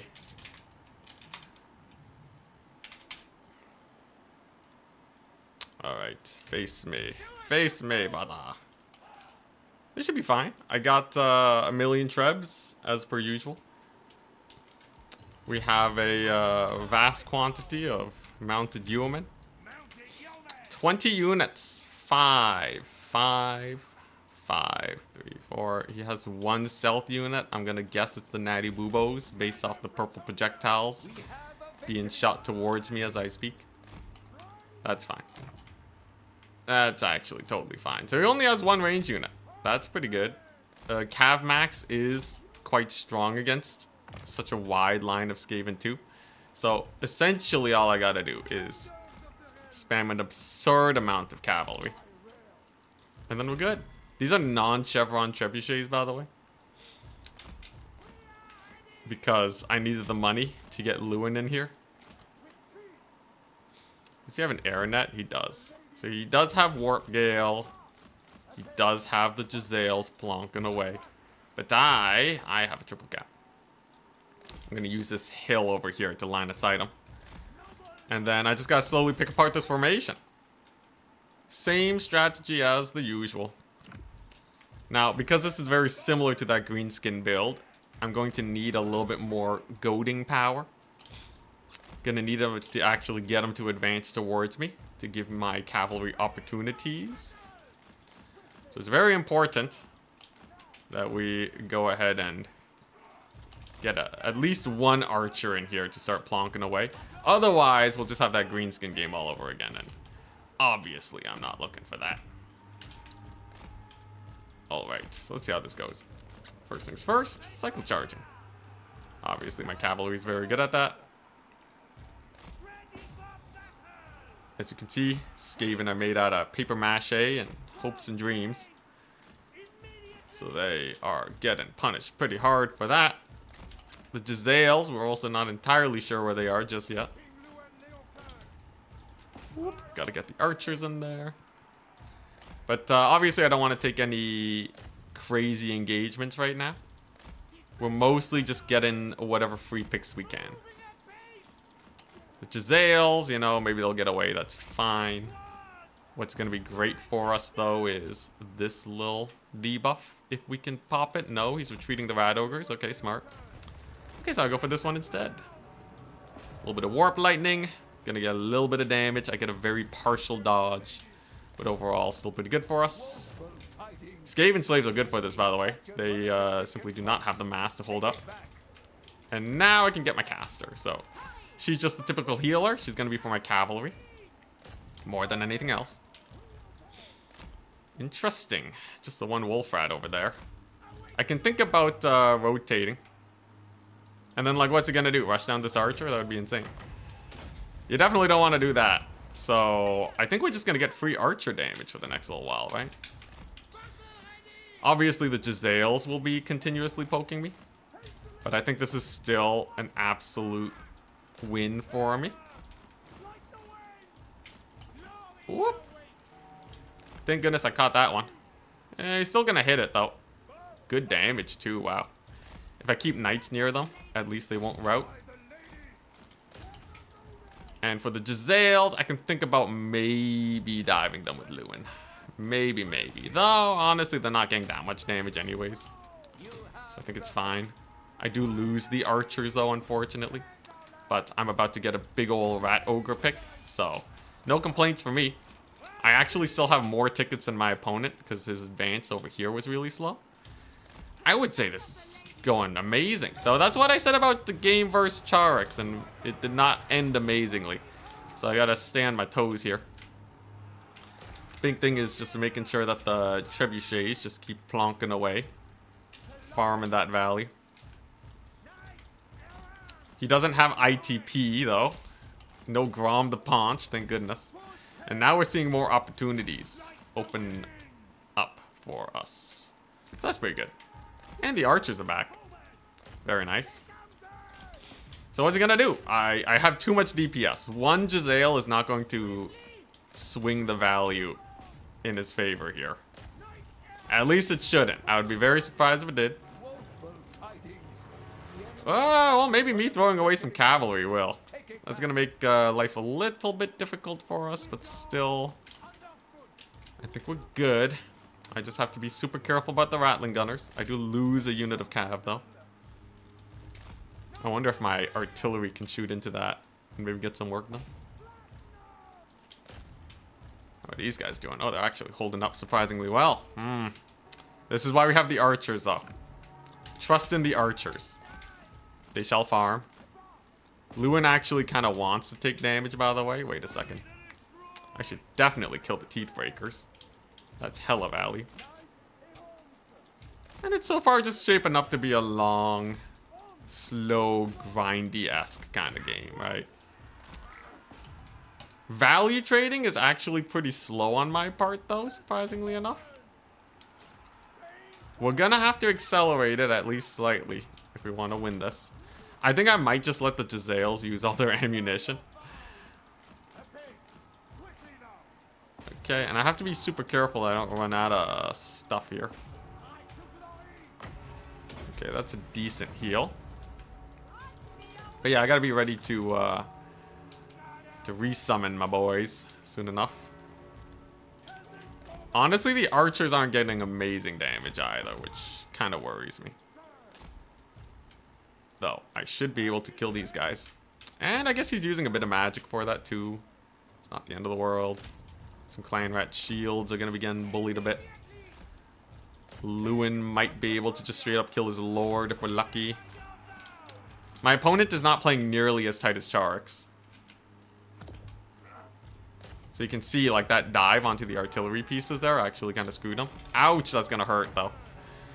Big chain lightning. Or warp lightning.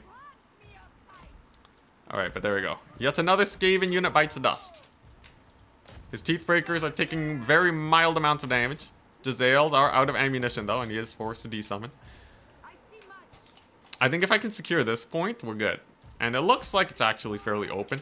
Definitely, this build is super map dependent. I want the biggest maps possible. I think the damage is starting to get to him, though. He's really starting to wear down. Now, he could be saving money. If he is, that would be a little scary. Painful thing, though, is that the Rat Ogres, they don't get resummoned very easily. Not in the slightest, so I think they suffer a lot here. Surprisingly enough, I'm still actually ahead on tickets too. No idea how that happened. And then I'll just keep the archers firing. So far, so good. I think I have a sacrificial cavalry too to maybe get on the teeth breakers. Lewin's doing very nice. The kite is working.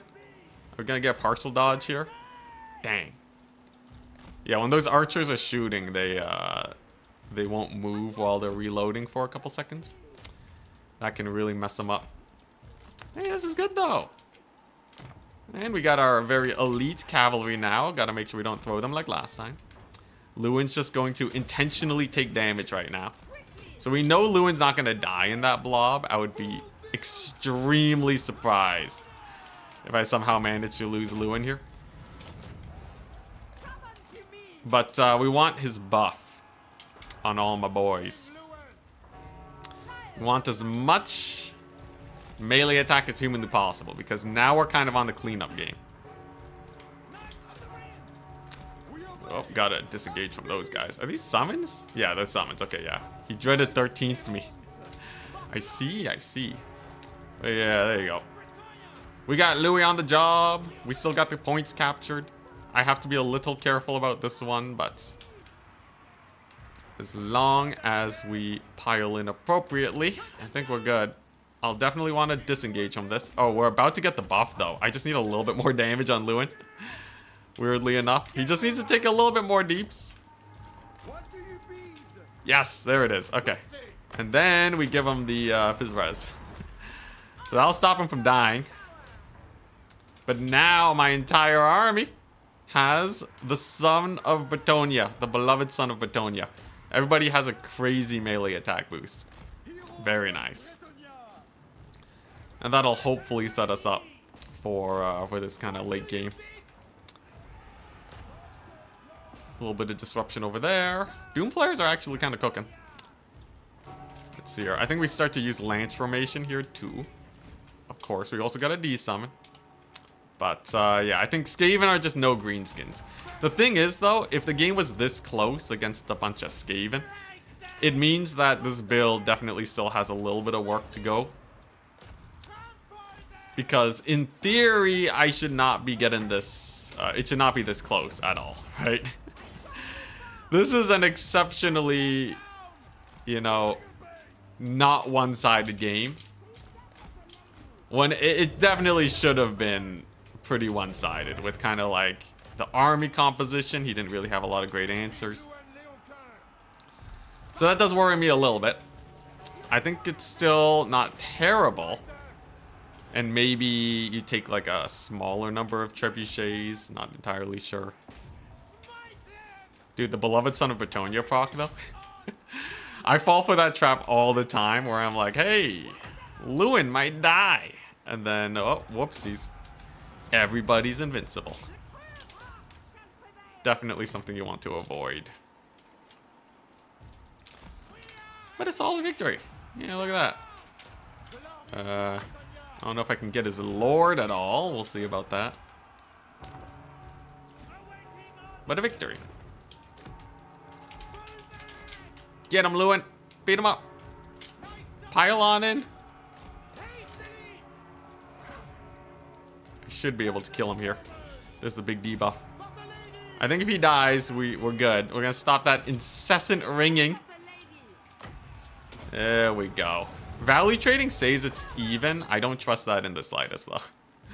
I'm pretty sure the value tracker is not tracking the trebuchet hits as well as it could be. And the Lord is down. Great success. Look at that. Yeah, he's super toast. Opponent is mega dead. At the end of the day, he just wasn't able to capture the points fast enough. He brought in the chieftain. Brought in the chieftain to fix his leadership issues. That's pretty funny. Still not going to be enough, though. Opponent's going to play it out because this is the last match of the ladder phase before top 4. Oh, can I stop it from desummoning? Sometimes it's kind of janky. Oh, barely the 1 second stop. Yo, desummoning I feel like is too fast, man. You shouldn't be able to desummon when a unit is just face charging you. I personally feel like when you desummon, you should get the units back slightly faster. But the desummon itself should be longer. It's a little silly. It's a little silly that you could pull stuff off like that. Obviously, my build also relies on desummons for the trebuchets, but the point still stands. Regardless, GG, well played. GG. That will put us in a decent position.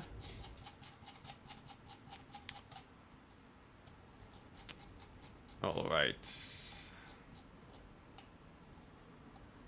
And we can take a look at the value. So even non-Chevron trebuchets still paid for themselves. That's pretty cool. And they use all their ammunition by the end of the game. GG, well played. His Lord certainly got a lot of value. And I'm finding it very difficult to clean up these kind of large infantry armies. If a Greenskin player did literally the same thing, I think we would kind of be in a pickle. I need, like, better trading. I gotta actually at some point get into the fight. Now, softening them up and then summoning in a bunch of fresh peasants to clean up is not the worst. You know, maybe just a bunch of halberds and just get in there. Because they'll be so softened up by all the artillery that we're good, right? But I'd have to figure out what I'm doing here because this is kind of a mess. The human archers, too, don't really have the oomph to clean up an army. They obviously trade fairly well, but yeah. Interesting build. Is it meta? I think it's so close. I feel like we're missing one thing. There's definitely something missing here. Nice. I'm right below Charix now. Very nice. So there's one match that needs to be finished, and then we can get started. Let me know when done. Did I finally convince you of the Treb build? I need to convince myself. You convinced me to try it. Because I wanted to Cav Max Batonia. But I was like, I don't have enough to actually run them over. Technically, yeah, if I cut all the Trebs, I could get a Royal Hippogriff. But does that really solve my issues? Does it really? What if I go for the Royal Hippogriff Doom Squad? This is like the real filth. This is like first day of ladder kind of filth. It's actually kind of scary. But I think you really need a big map for this. Against Charix. How do I kill so many Greenskins, man? I don't trust in the archers. I don't think they can get it done. Are you missing more Trebs? That would be pretty funny. They get less effective versus infantry the more the infantry dies, because you can spaghetti line it. They need fresh infantry, so maybe that's my problem. Honestly, a late game Beast Slayers of Bastogne could be hilarious. And just walk up and hold the point. Grail Guardians. Okay, next time I face Charix, how do I beat that troll build? How do I beat it?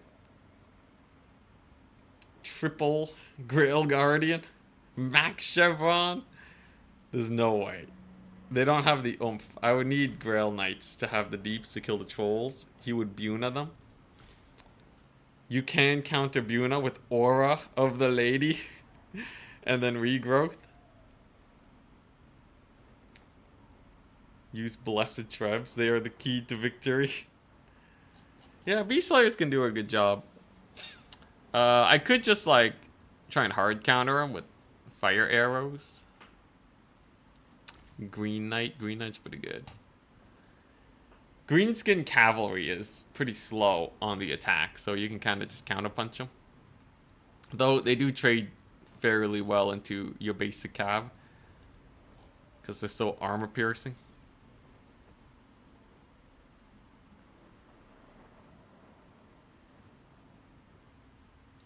Let's take a look at the bracket. Okay, yeah, it's just one more match needs to be finished. JNM Driver got a last minute game in.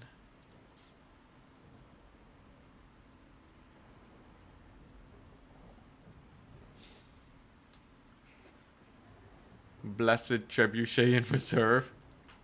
Fey Enchantress Mortis Engine. Dude, I can't leave without Alberic. He is very important for this.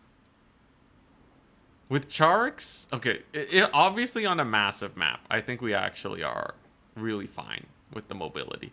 I did notice, though, that I just could not kill those orcs. What's their armor? I think the big gun cavalry have a decent amount. Yeah, 85 armor. Armor piercing, anti-large. These guys are the most problematic for me. I could try to beat them up with questing knights, but they're so much more expensive. It definitely doesn't feel great, especially when there's Buna. Maybe there are some alternatives, though. I could damsel kite him with the Amber Spear shenanigans. What if I take Goat Trek to kill some trolls? Obviously not. Let's see. How do I want to do this? If I take 1,000,000 bowmen, what happens? Can someone fill me in? Like, let's say I take 1,000,000 bowmen. I think his infantry just walk all over me, right? Battle Pilgrims are not bad. Let's take a look. Battle Pilgrim stats, 32, 33, 8,000 HP. He was spamming the Savage Big Guns and the normal Big Guns. Stat-wise, 6 more melee attack. That's enough to punch through the melee defense of the Battle Pilgrims. Interesting. Lots to consider. But we have a top 4. Very nice. Alright. Charix versus B6. Driver versus me. Alright. Charix. Your versus at B6. At Driver. Your versus at Anticity. Left side is top bracket. Whoopsie daisies.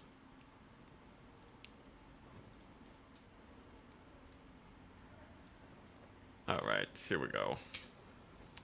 And everyone in the top bracket has more than has 3 or more wins, which is very important for this.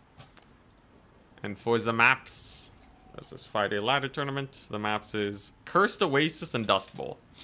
I would be really interested to see how Charix does it on Dust Bowl. Alright. Alright. We're up, Driver. What are they playing? Driver is playing Chaos Dwarves. Oof. Oh, boy. Hey, at least I'll get a good sense of what Bretonia is weak to. I always fear Bretonia. I always am really afraid of playing against them. But I feel like after today, maybe we don't have to worry as much. Oh boy, Petonia versus Chaos Dwarves. So yeah, it's on Cursed Oasis, same map. Do the Trebuchets beat Chaos Dwarves? Quad Trebuchets actually works versus Chowie? If you say so. Well, there's my opponent. Lewin makes a lot of sense here, because you can take the beloved son of Petonia. So, the Chaos Dwarves, it's not worth to shoot at Lewin with your artillery.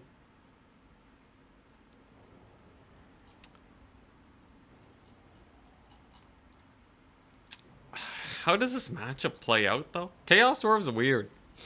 Ooh, what if I use some sick Amber Spear tech, man? Get back to the Warhammer 2 meta? That could be pretty fun. That could be really fun. Let's see here. They could have a Kadai. Is this the game where I go for the Grail Knight push? What if I like don't take the Trebs and then I just have a million Grails?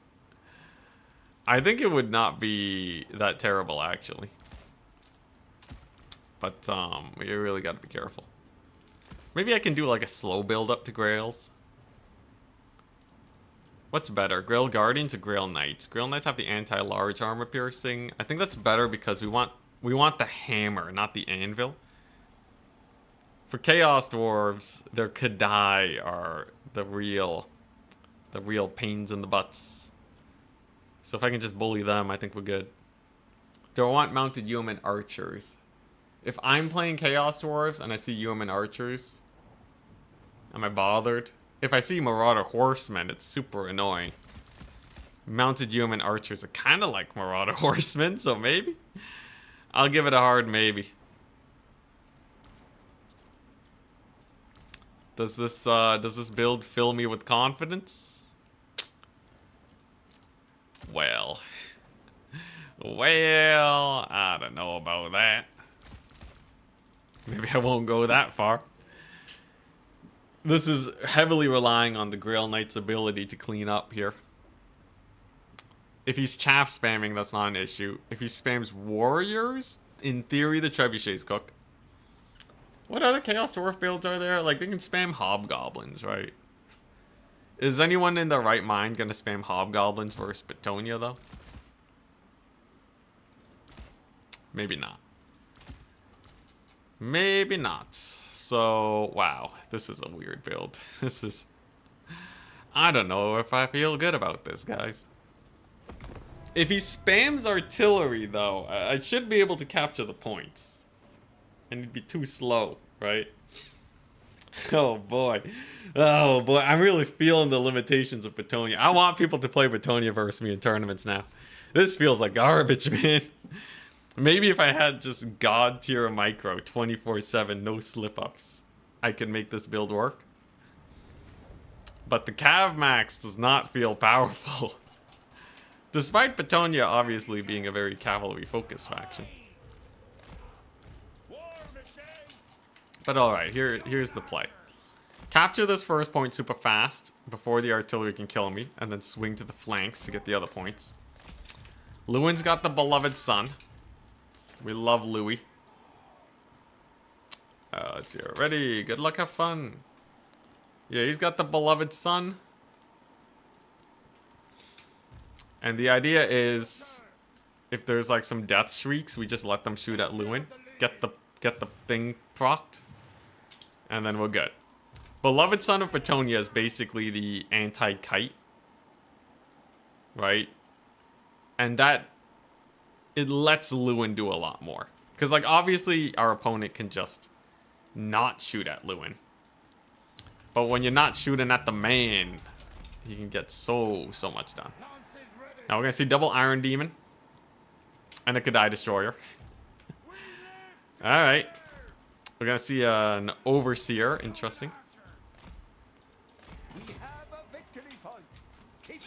Eyes are dry. He has a Final Transmuter. No Searing Doom, though. And 2 trains. The trains are obviously rather annoying. This is, however, This is the time where we're gonna get our sick plays with the Amber Spears. Amber Spears for life. Trebs are just gonna hammer away, and I'm gonna keep my Grails alive. In the meantime, Lewin's looking for a fight. Remember, he wants to get low on HP for the sick abilities trigger. So we might as well play hyper aggressive with him. Did I actually damage the Kadai with...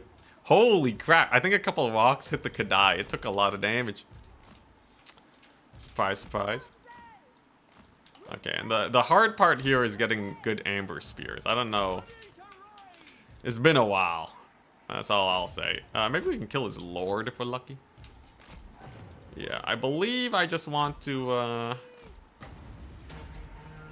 just chuck it out at the full flank.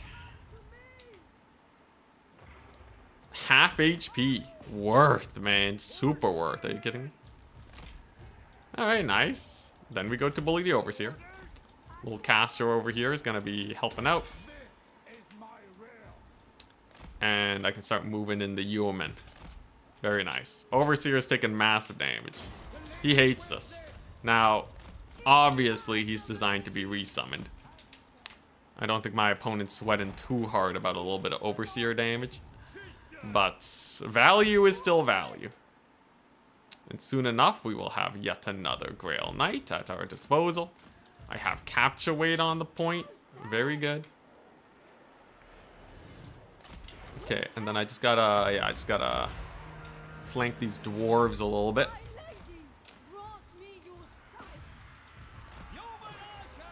Less epic Amber Spear, sadly.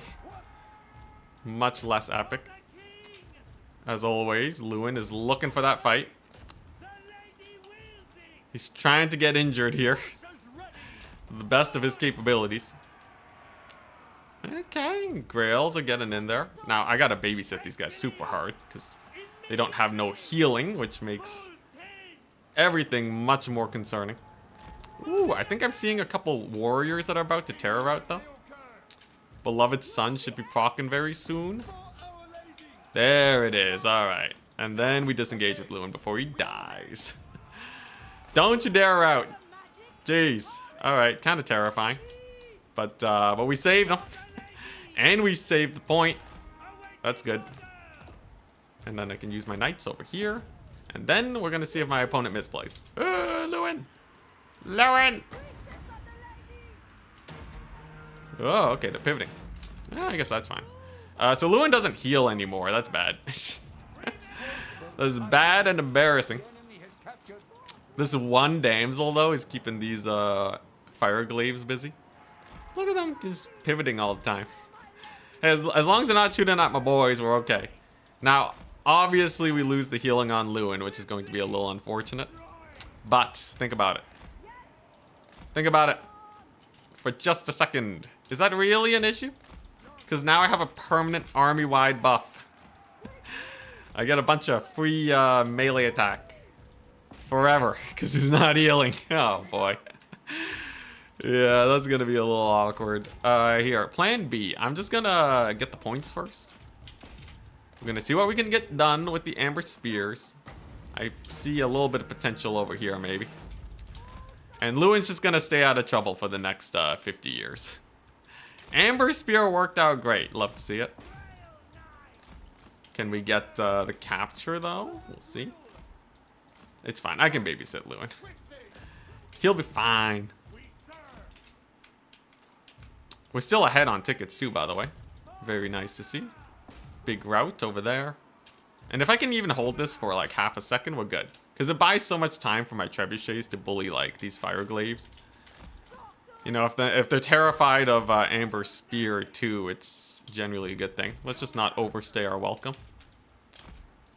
And instead, work on maybe getting some easy picks here. Like this Iron Demon. I don't think it's going to survive this charge. Maybe not. Maybe yes. Maybe no. Survive the charge it may. Well, the damage is okay. It could be slightly better. Out of 10. Kind of a janky kite situation we find ourselves in. Hey, I do like the buff though. The buff on all my units is great. And I will have another Grail Knight soon. That's gonna be the world ender. I forgot to capture that point. I was triple capped for the longest time. Whoopsies. Slight misplay, but we're still good. Now I'm gonna pretend I'm gonna Amber Spear these guys and then Amber Spear these guys. That should make them real terrified. Right? So I'm gonna be like, whoa, oh, your infantry, they're in danger. Oh, what are you gonna do? Just kidding, we're Amber Spearing these dudes. And that should just delete the faces. Oh, the tree! No! No! I got treed. Oh, that's brutal. That one tree just saved the lives of so many Chaos Dwarves. What a miracle for them. Well, it happens. Map is going to be a little awkward. Maybe not the best map for Amber Spear. We're doing a lot of damage to the Kadai, though. Just solid. And I certainly have a lot of time. Certainly, certainly. I just kind of have to find a way into this position, is all. It's going to be a little difficult. I think we can swing in here, though, and probably kill these fire glaives. They're looking mighty exposed, yeah. And the Kadai are slightly out of position, so that's what we're going to go for. Big ol' armor debuff, full cav charge. Annihilation squad commencing. In the meantime, the artillery pieces can keep on hammering the Kadai. So here we go. They're going to try and get a volley off. But it ain't going to be perfect. He gets a final transmutation on Lewin, though. But we have our spell resist. And then if I just disengage with them so that he don't die, I think we're good. That was a pretty good hammering. Final transmutation hurts. Lewin's a Chad, though. He'll be okay. Okay, nice. And then I'll just face charge those bull centaurs. Surely they don't do too much damage.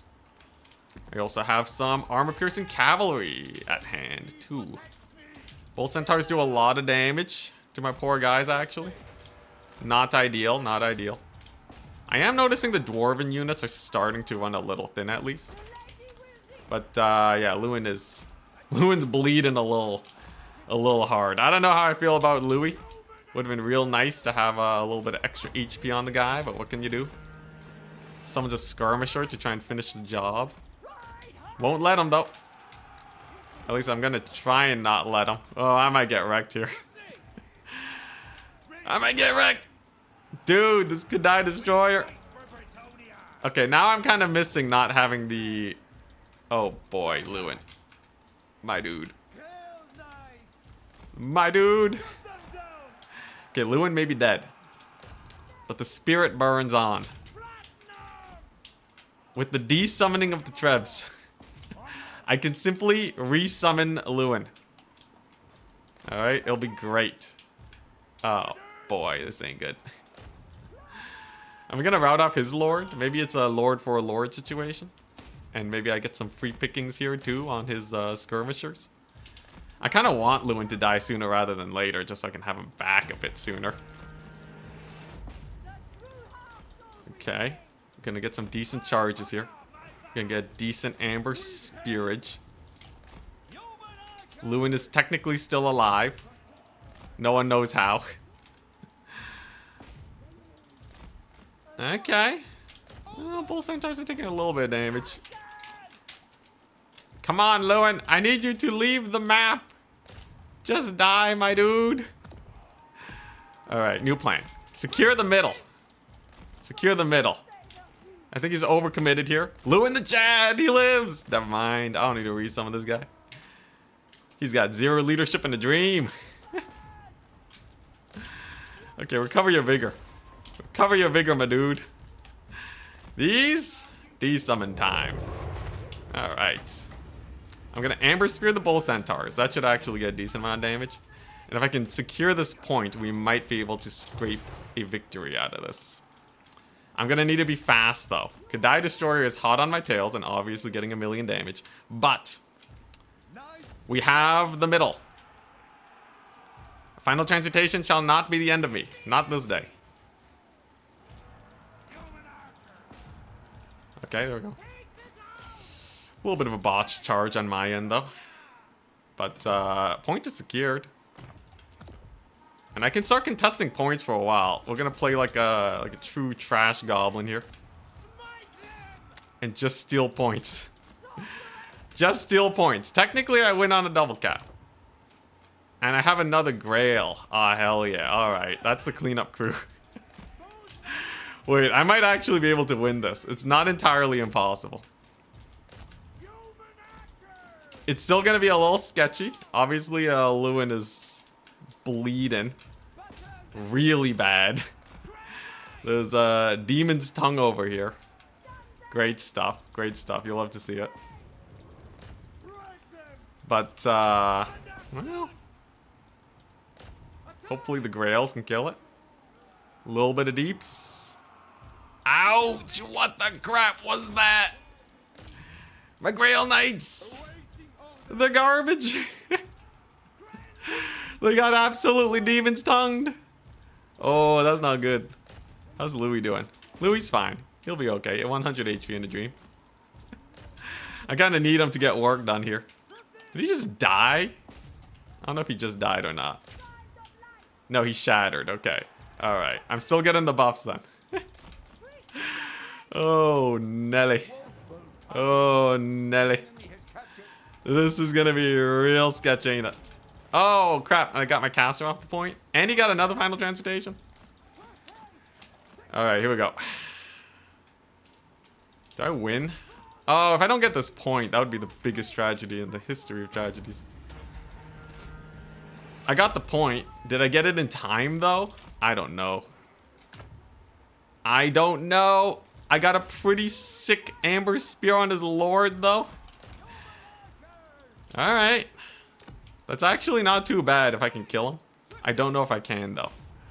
He also has a million trains and such. Now, if my opponent misplays this... as you all know... begging your opponent for misplays is the key to victory. Let's see here. Not having Lewin is rough. He's fanning out his boys. Can we get a kill on the Overseer? 300 HP is way too high, for sure. So I think I need to make a play for this point. Oh, bro. This game is actually really close. Yeah, I'm not going to be able to hold the captures, though. That's the problem. Dude. Oh, man. Dude, it could die. If I ignored it slightly better, I think we would have had a decent chance. Obviously, having Lewin route and losing the regeneration was really bad. I'm still going to play super scrappy, though. Dude, Demon's Tongue, though. What a menace. An absolute menace this day. Yeah, so he's going to get the point. I would need to capture this immediately for it to actually win on the double cap. Yeesh. All right, barely dodged Demon's Tongue. How's its mass? Holy crap, this dwarf lord won't die. Dang it. Nah, I think he got me. Ugh. I think it was really close. I think this build is so close to cooking. Can I at least finish off the Lord? Dang it, Bull Centaur tanked the hit. What a Chad, man. What a Chad. Well, I might actually get this point if I'm hella lucky. If these knights rally, you know, you never know. You never know. Possibilities are truly endless. Come on, man. Just give me the point. Give me the point. I can summon a Knights Errant. Oh, nah, we're not getting the point. Dang it, bro. GG, well played. Dang. Ugh. Ugh. Dude, did the trebuchets pay for themselves at least? Let's take a look. The trebuchets did pay for themselves. It's really just the limitation of Petonia. Dude, my Grail Knights got uber cooked. The Grail Knights were pretty bad. I think we got hard cav countered. Dang. Alright. New lobby and spec slot, please. Oof. I really couldn't kill the trains. I was thinking, obviously this came down to a knowledge gap. I thought the Grail Knights would be better versus these single entities, but no, they are hot garbage on that front. Super, super hot garbage. Now, maybe, no, there's no way the halberds cook, right? Trebuchets were good. They're not like Way Watcher good though, because you can only take so much. Maybe you take more though, right? Maybe you take more. Like, honestly, not bad performance. It really is just the inability to secure the points in the late game that does you in. I'll have to figure out what the secret tech versus single entities are. I could try like a double paladin strat. I could try a green knight strat. Brutal though. Brutal. What were we? 4-2? 4-3. GG. At least we'll get to cast the finals though. Let us get in there. Oh, I was so hopeful. I was so hopeful. What's it gonna be? Did Charix make it? Is it gonna be Greenskins versus Chaos Dwarves? Hell yeah. Questing Knights? Yeah, Questing Knights instead of the Grails. Although if the Grails did bad, would Questing Knights do better? You would have a slightly higher quantity. You could also just kill everything but the single entities. Oh, the Green Knight slows the trains. That makes a lot of sense. Yeah, I think cutting the Amber Spear, getting some healing in, and using the Green Knight to slow down the train so we can pin them down. Then you can take more Questing Knights than you can Grail Knights. And then you get a slightly better matchup. Your weakness is patience and overconfidence. I guess I was confident in that game. Was I overconfident though? Because I don't think I... What was the big throw? I guess it was Lewin not healing, right? If he was able to stick around, maybe. Probably the Green Knight, though, would have been easy dub. A few avenues for the close game. A few avenues. I can definitely work on this, but I think I have a better appreciation for where Bretonia stands right now. I probably don't have to worry about Bretonia too much. Like, the solution is, you have something that kills the archers. And then you just have a bunch of massive single entities that never die, right? And something to deal with Green Knight. And then Bretonia is mostly on the back foot at that point. Paladins plus Beast Slayers. Yeah. Definitely not the best versus trains, though. It's not bad. It's not bad. It needs like a little bit more cooking. I need to adjust versus specific matchups a bit better.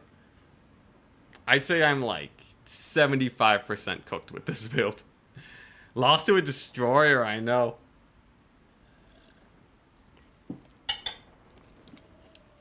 I shouldn't have fought it. He had healing. Really interested to see how this plays out, though. Is he going to bring a Destroyer again? I would actually love to see that. Charix is obviously going to roll in with the God tier Cav micro.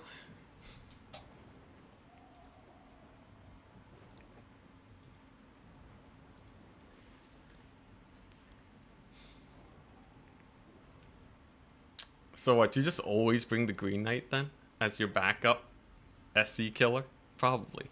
So you always have the Green Knight. How would it pan out though? Because I don't think I can take a prolonged fight against him anyways. It just stops him from splitting his SEs. But then I guess I can play some sneaky capture point shenanigans. Plague Penguin used to bring 2 Hippogriffs versus Chaos Dwarves. I don't think that would work versus the Kadai though. The build feels about as strong as like Mask Blob, or at least same tier. Once you hit that tipping point, the Hippogriffs can't kill him anymore. Charix finally picked a banner. Does he not usually do that?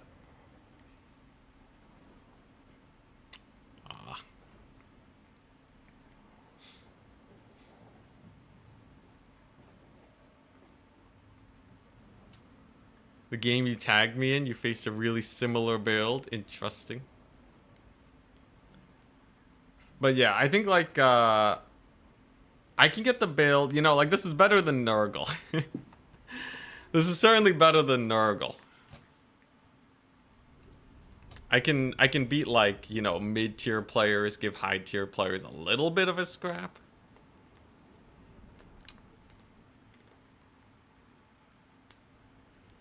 I think if I was a Bretonia main and I knew the tools of the trade slightly better. But anyways, we have a match. Chaos Dwarves versus Greenskins. Sorcerer Prophet. Taking the chalice of blood and darkness. That's banned. It's not allowed because it's bugged. You get infinite heals with it. And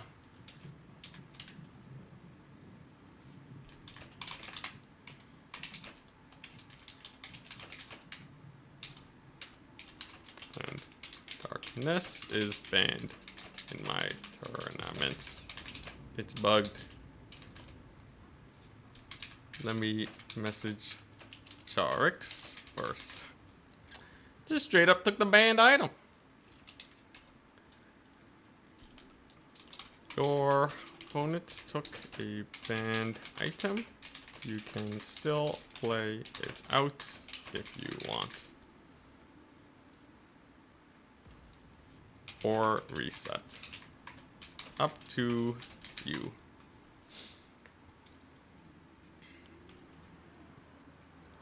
Yeah, unfortunately, this thing is hella bugged. It's in the rules! Now, because this is relatively low stakes, they might not care and they can just play it anyways.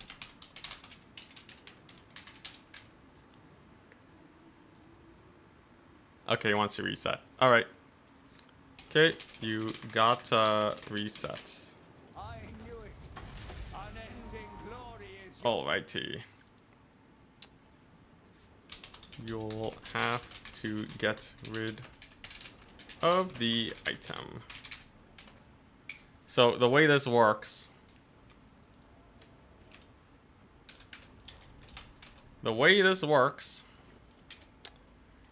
is that if a player takes a banned item, you have to reallocate the funds, but you can't make it where obviously you just get to counterpick your opponent.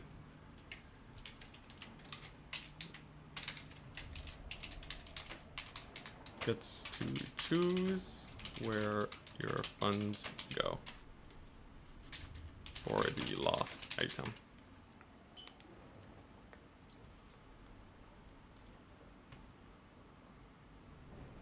All right. You get to choose where the spare funds go. All right. And this will make it the most fair. Otherwise, technically, you can take an illegal army, and then you just full counterpick your opponent. Alright, and he's taking an extra laborer. Alright. Also, Charge has a wild build. But yeah, for those of you that don't know, the item is bugged. It will trigger if any enemy is in range. If any enemy is in range when you cast a spell, it will heal your lord. So it's like the easiest thing ever to heal cap your lord. You just have to be nearby enemy units. And obviously that's a little strong. So that is why the item is banned. But alright, here we go. It is time. So he gets an extra labor. That's what they agreed to. We're going to have some Durkit Squigs. We're going to have some Mangy Marauders. Alright. The Acid Burpa. So this guy's pretty hype. He has what is this? When he dies, he has a mega AoE. Alright, that's fun. This is the actual good spell though. So it's Pit of Shades plus a non-armor piercing Pit of Shades worth of damage. Just a slightly smaller vortex. There's going to be some Azag action. Love to see him. Purple Sun. Very nice. And okay, interesting. Azag's Ard Armor. Don't know how he's going to use that. We'll keep an eye out on it. Maybe he just wants to take a mega duel with Azag here. But yeah, this will be interesting. Now, it makes sense, you know. Charx is... Actually, no, he's not going for Spirit Leech. He's actually just spamming Purple Sun. Wait, does Purple Sun make sense with Life Leeching? Because you have 80 Winds of Magic divided by 18. Right? So, what? So, if you use it 4 times, you have... Wait, 1, 2, 3, 4. Yeah, I think he doesn't get an extra cast of this. I think he has to overcast it. Yeah, I don't know if Life Leeching actually gets him an actual normal cast. So, at some point we may see an overcast. Interesting. Very interesting. Lots of damage, by the way, from the get-go. A little bit of a charge on the Acid Burpa. Overall, nothing too crazy, though. Chark's going to counter-punch. And the trading is fairly even, as you can see in the top left. Doom Divers, too. They come on in. A little bit of deeps, but the Sorcerer Prophet, he's chilling. Not to worry in the world. Blazing Body has activated. But this is just kind of skirmishing back and forth. Smart play from Charx, though, taking a fight on the right flank of the Chaos Dwarves. He has a stronger army here. He has that mobility. Overall, it's pretty good. And he's already hammering the Sorcerer Prophet with all the ranged. So overall, not bad for Charx. The deeps is good. The fights are decent. But the value is still very close. The reason? Acid Burper did take a lot of damage in the early game. And that means it's not going to be able to be nearly as aggressive as it may want to be. First Purple Sun drops, by the way. Not a lot of damage, though, as you can see. Just a little tickle. For 18 Winds of Magic, Amber Spear could do better. Amber Spear can also do worse, as we learned. And we're going to see a Burning Head. Hard armor activated, though. Those goblins with the 55 armor going to be slightly better versus the Burning Head. Nothing too crazy. It will be keeping the Acid Burper alive for much longer, though. Look at that. 90 armor and, like, Sigvald stats, actually. Now, it is a large target. It still doesn't love being full surrounded. And if it dies here, that's just a tragedy. If he kills a Kadai for the Acid Burpa, it's an okay counterpunch, but still overall a pretty big loss. He doesn't want to lose us. Though he does get a fairly good amount of damage on the Kadai. Second Rampage on the Acid Burpa is activated. And if it lives here, I think Charx is actually in a massive lead. If it dies, it's going to be a little worse. He does lose the Squigs for his effort. One Kadai slightly out of position, by the way. Well, actually, they're farming up some Orc Boys, but I think Charx wants that. And one Kadai in the middle goes down. So this is definitely becoming, you know, both players have decided the flank that they want to win in. Charx has crushed the Chaos Dwarf flank over here. But they've defended on point number 1. I would say in general, Chaos Dwarves have lost a little bit more on this flank, but they've been trading decently despite the circumstances. And they're going to continuously spawn Kadai. Interesting thing about Kadai too is that they are extremely good at coming back because they are demonic. And if they just constantly uptrade into greenskins like this, I think Driver's pretty happy about that. Because if he just keeps summoning these guys and every time he summons them he gets value, I think that's just a winning play, right? Some big guns just get completely annihilated by the Kadai. Not a very pretty situation.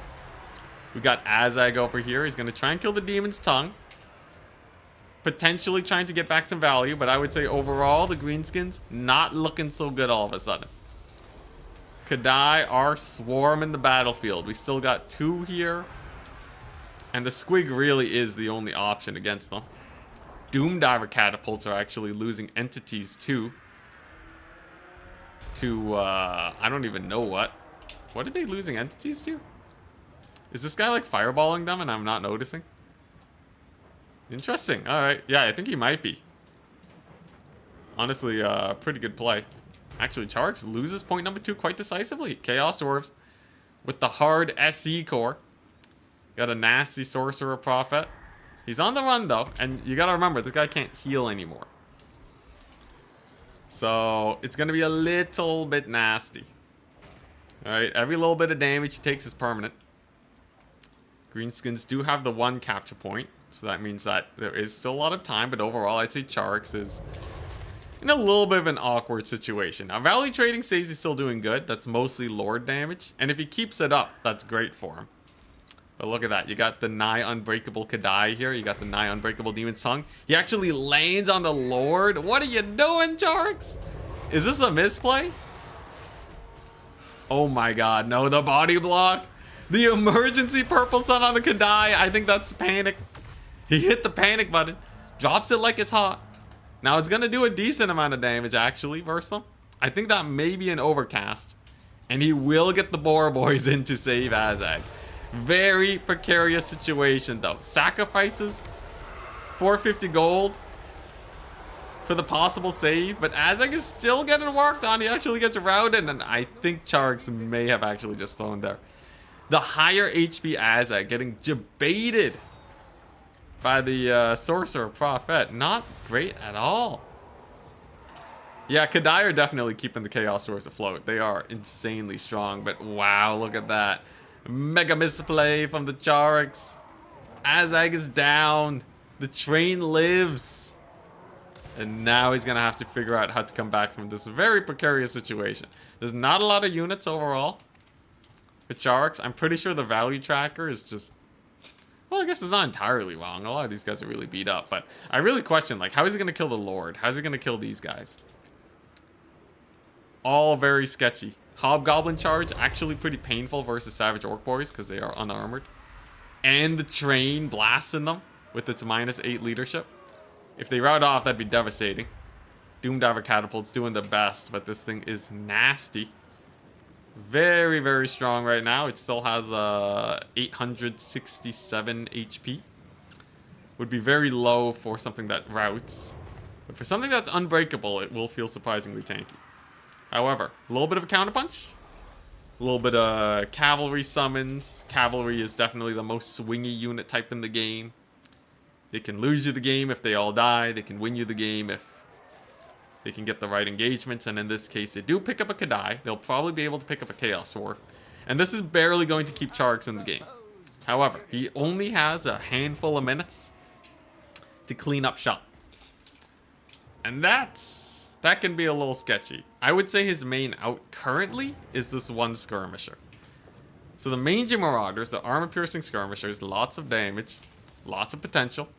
And the perfect verse, the Demon's Tongue, the perfect verse Dwarf Lord.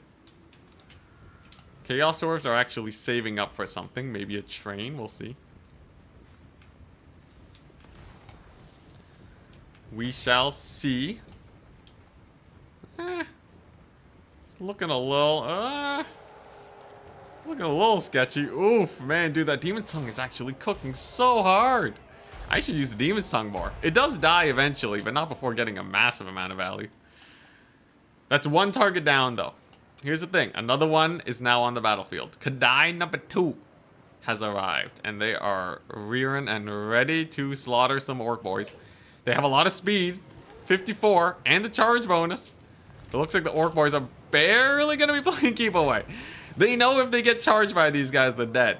Charge bonus of 40, weapon strength of 120. They actually one-shot cavalry models. Not a very pretty situation to be in. Charx barely making it out with his life. And what's he planning? Are we going to see an Azag resummon? Looks like he's going for maybe an exposed point over here. Eats a nasty burning head, but leadership is still high on these guys because units are routing nearby. And that is going to buy him time. Value-wise, he's doing not bad. But Chaos Dwarves... Wait, do they win on a 1-cap right now? How close is this game going to be? Okay, Chaos Dwarves barely. By the skin of their skinny skin teeth. I don't think that phrase is right. Anyways, by the skin of their teeth, they are going to lose. They're going to lose on a 1-cap. By about 30 tickets. A perilous situation to be in. Especially since Charx is already up trading. The Lord ain't doing so hot. Yeah, this is pretty scary. No Death Shrieker too, yeah. Charx, well... There was no Death Shrieker. And I don't think there was an opportunity because Kadai were being spammed. I guess he also doesn't fear the Lord loss, too. A little bit of a misplay, though. Maybe some cavalry getting caught. Yeah, they're going to have to disengage. Chaos Dwarves will definitely be able to hunker down on 1 point. But what they really want... What they really want is to get 1. If they can secure 1 point, 1 extra point, for even half a second, they will be in a great position. The reason?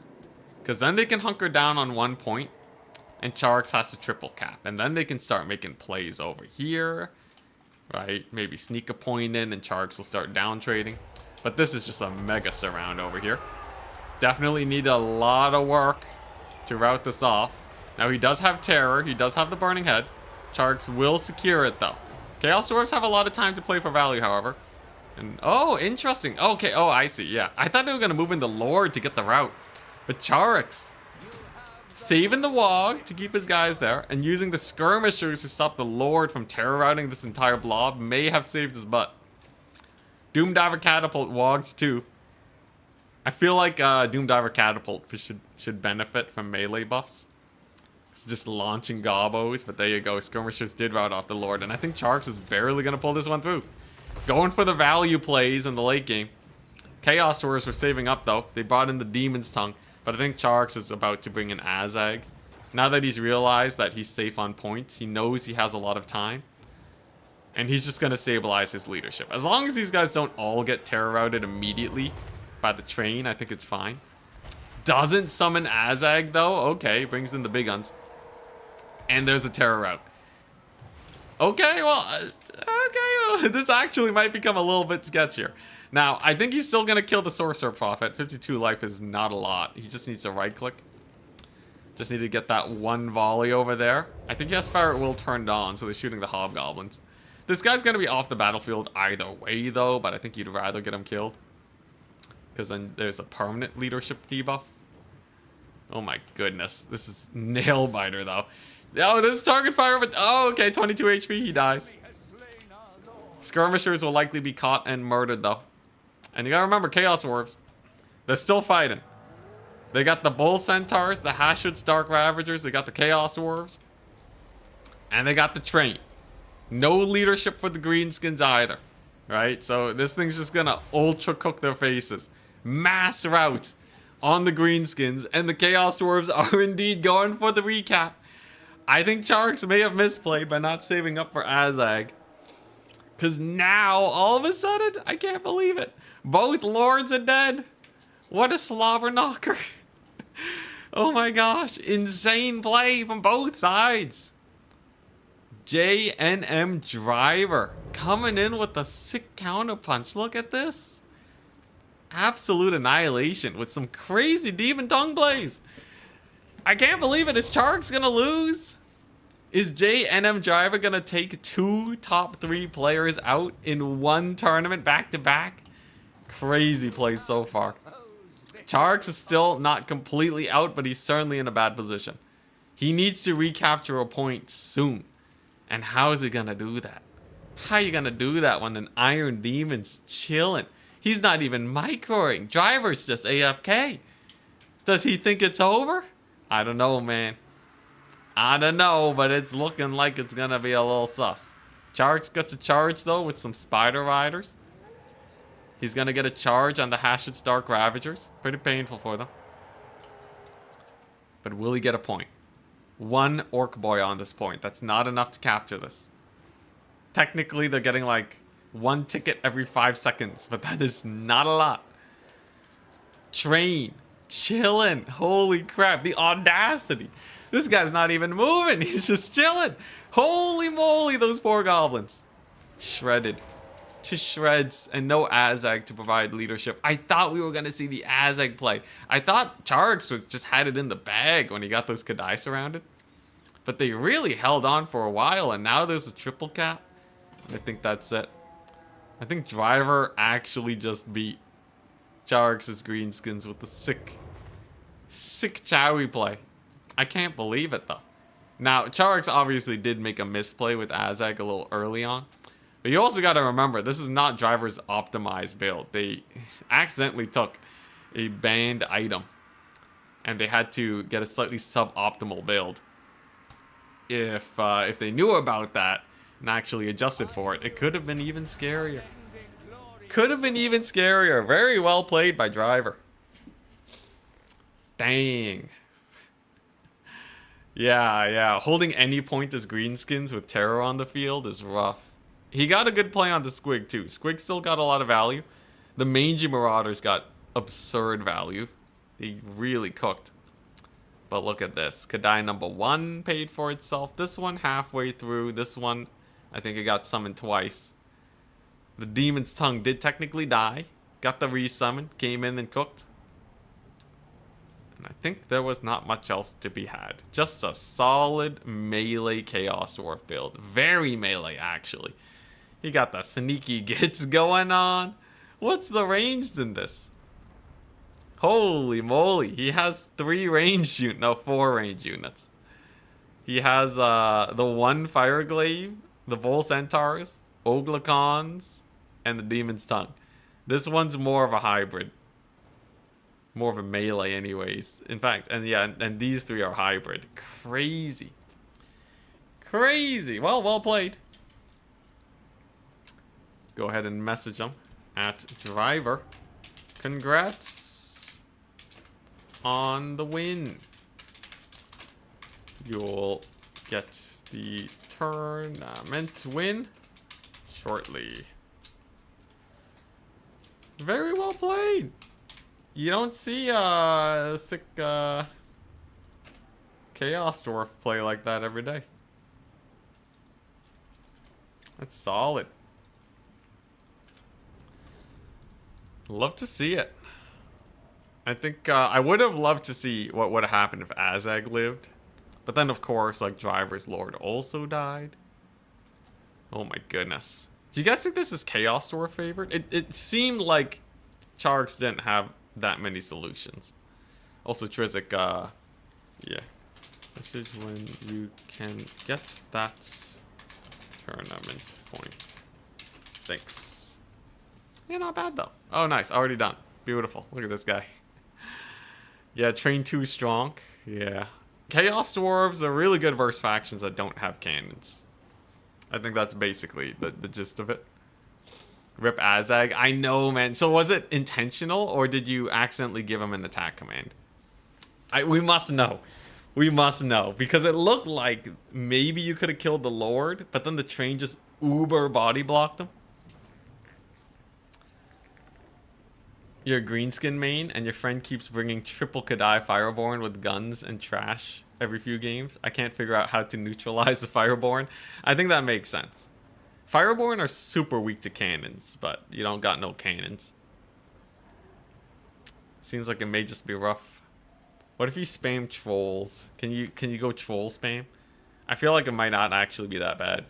Like you spam stone trolls, just use them for mass. As long as the leadership holds you good. So maybe you take Grom the Paunch too? Maybe. Maybe I play Greenskins next. Or maybe I play Chaos Dwarves. They seem to be doing good. Miss Micro? Yeah. Dude. It was super close. You almost pulled it back. You're so close, man. Great game, though. Really great game. Yeah, the Chaos Dwarf Lord on 54 HP. You would have... If you got the kill on him earlier, it would have helped. Very fun match, though. Very fun match. Always putting up the good show. For now, though, I am going to call it a day. Nice, short, and sweet tournament. That was a solid 2 hours, 48 minutes. Nice. The ladder tournaments, they go nice and quick. We get lots of games. I do need to do some bug fixing, though, because the adminning. The adminning's not working right now, and if someone signs up and just doesn't play any matches, that's a problem. But yeah, fun Treb stuff too. Anyways, I'll see you guys next time. I'll be back probably on Monday. Times are going to be a little busy for me though. I have like a ton of random stuff going on. I got to plan to move out soon too. Very exciting. So, we'll see what I can get done, but... yeah, I think we should be good for now. See ya!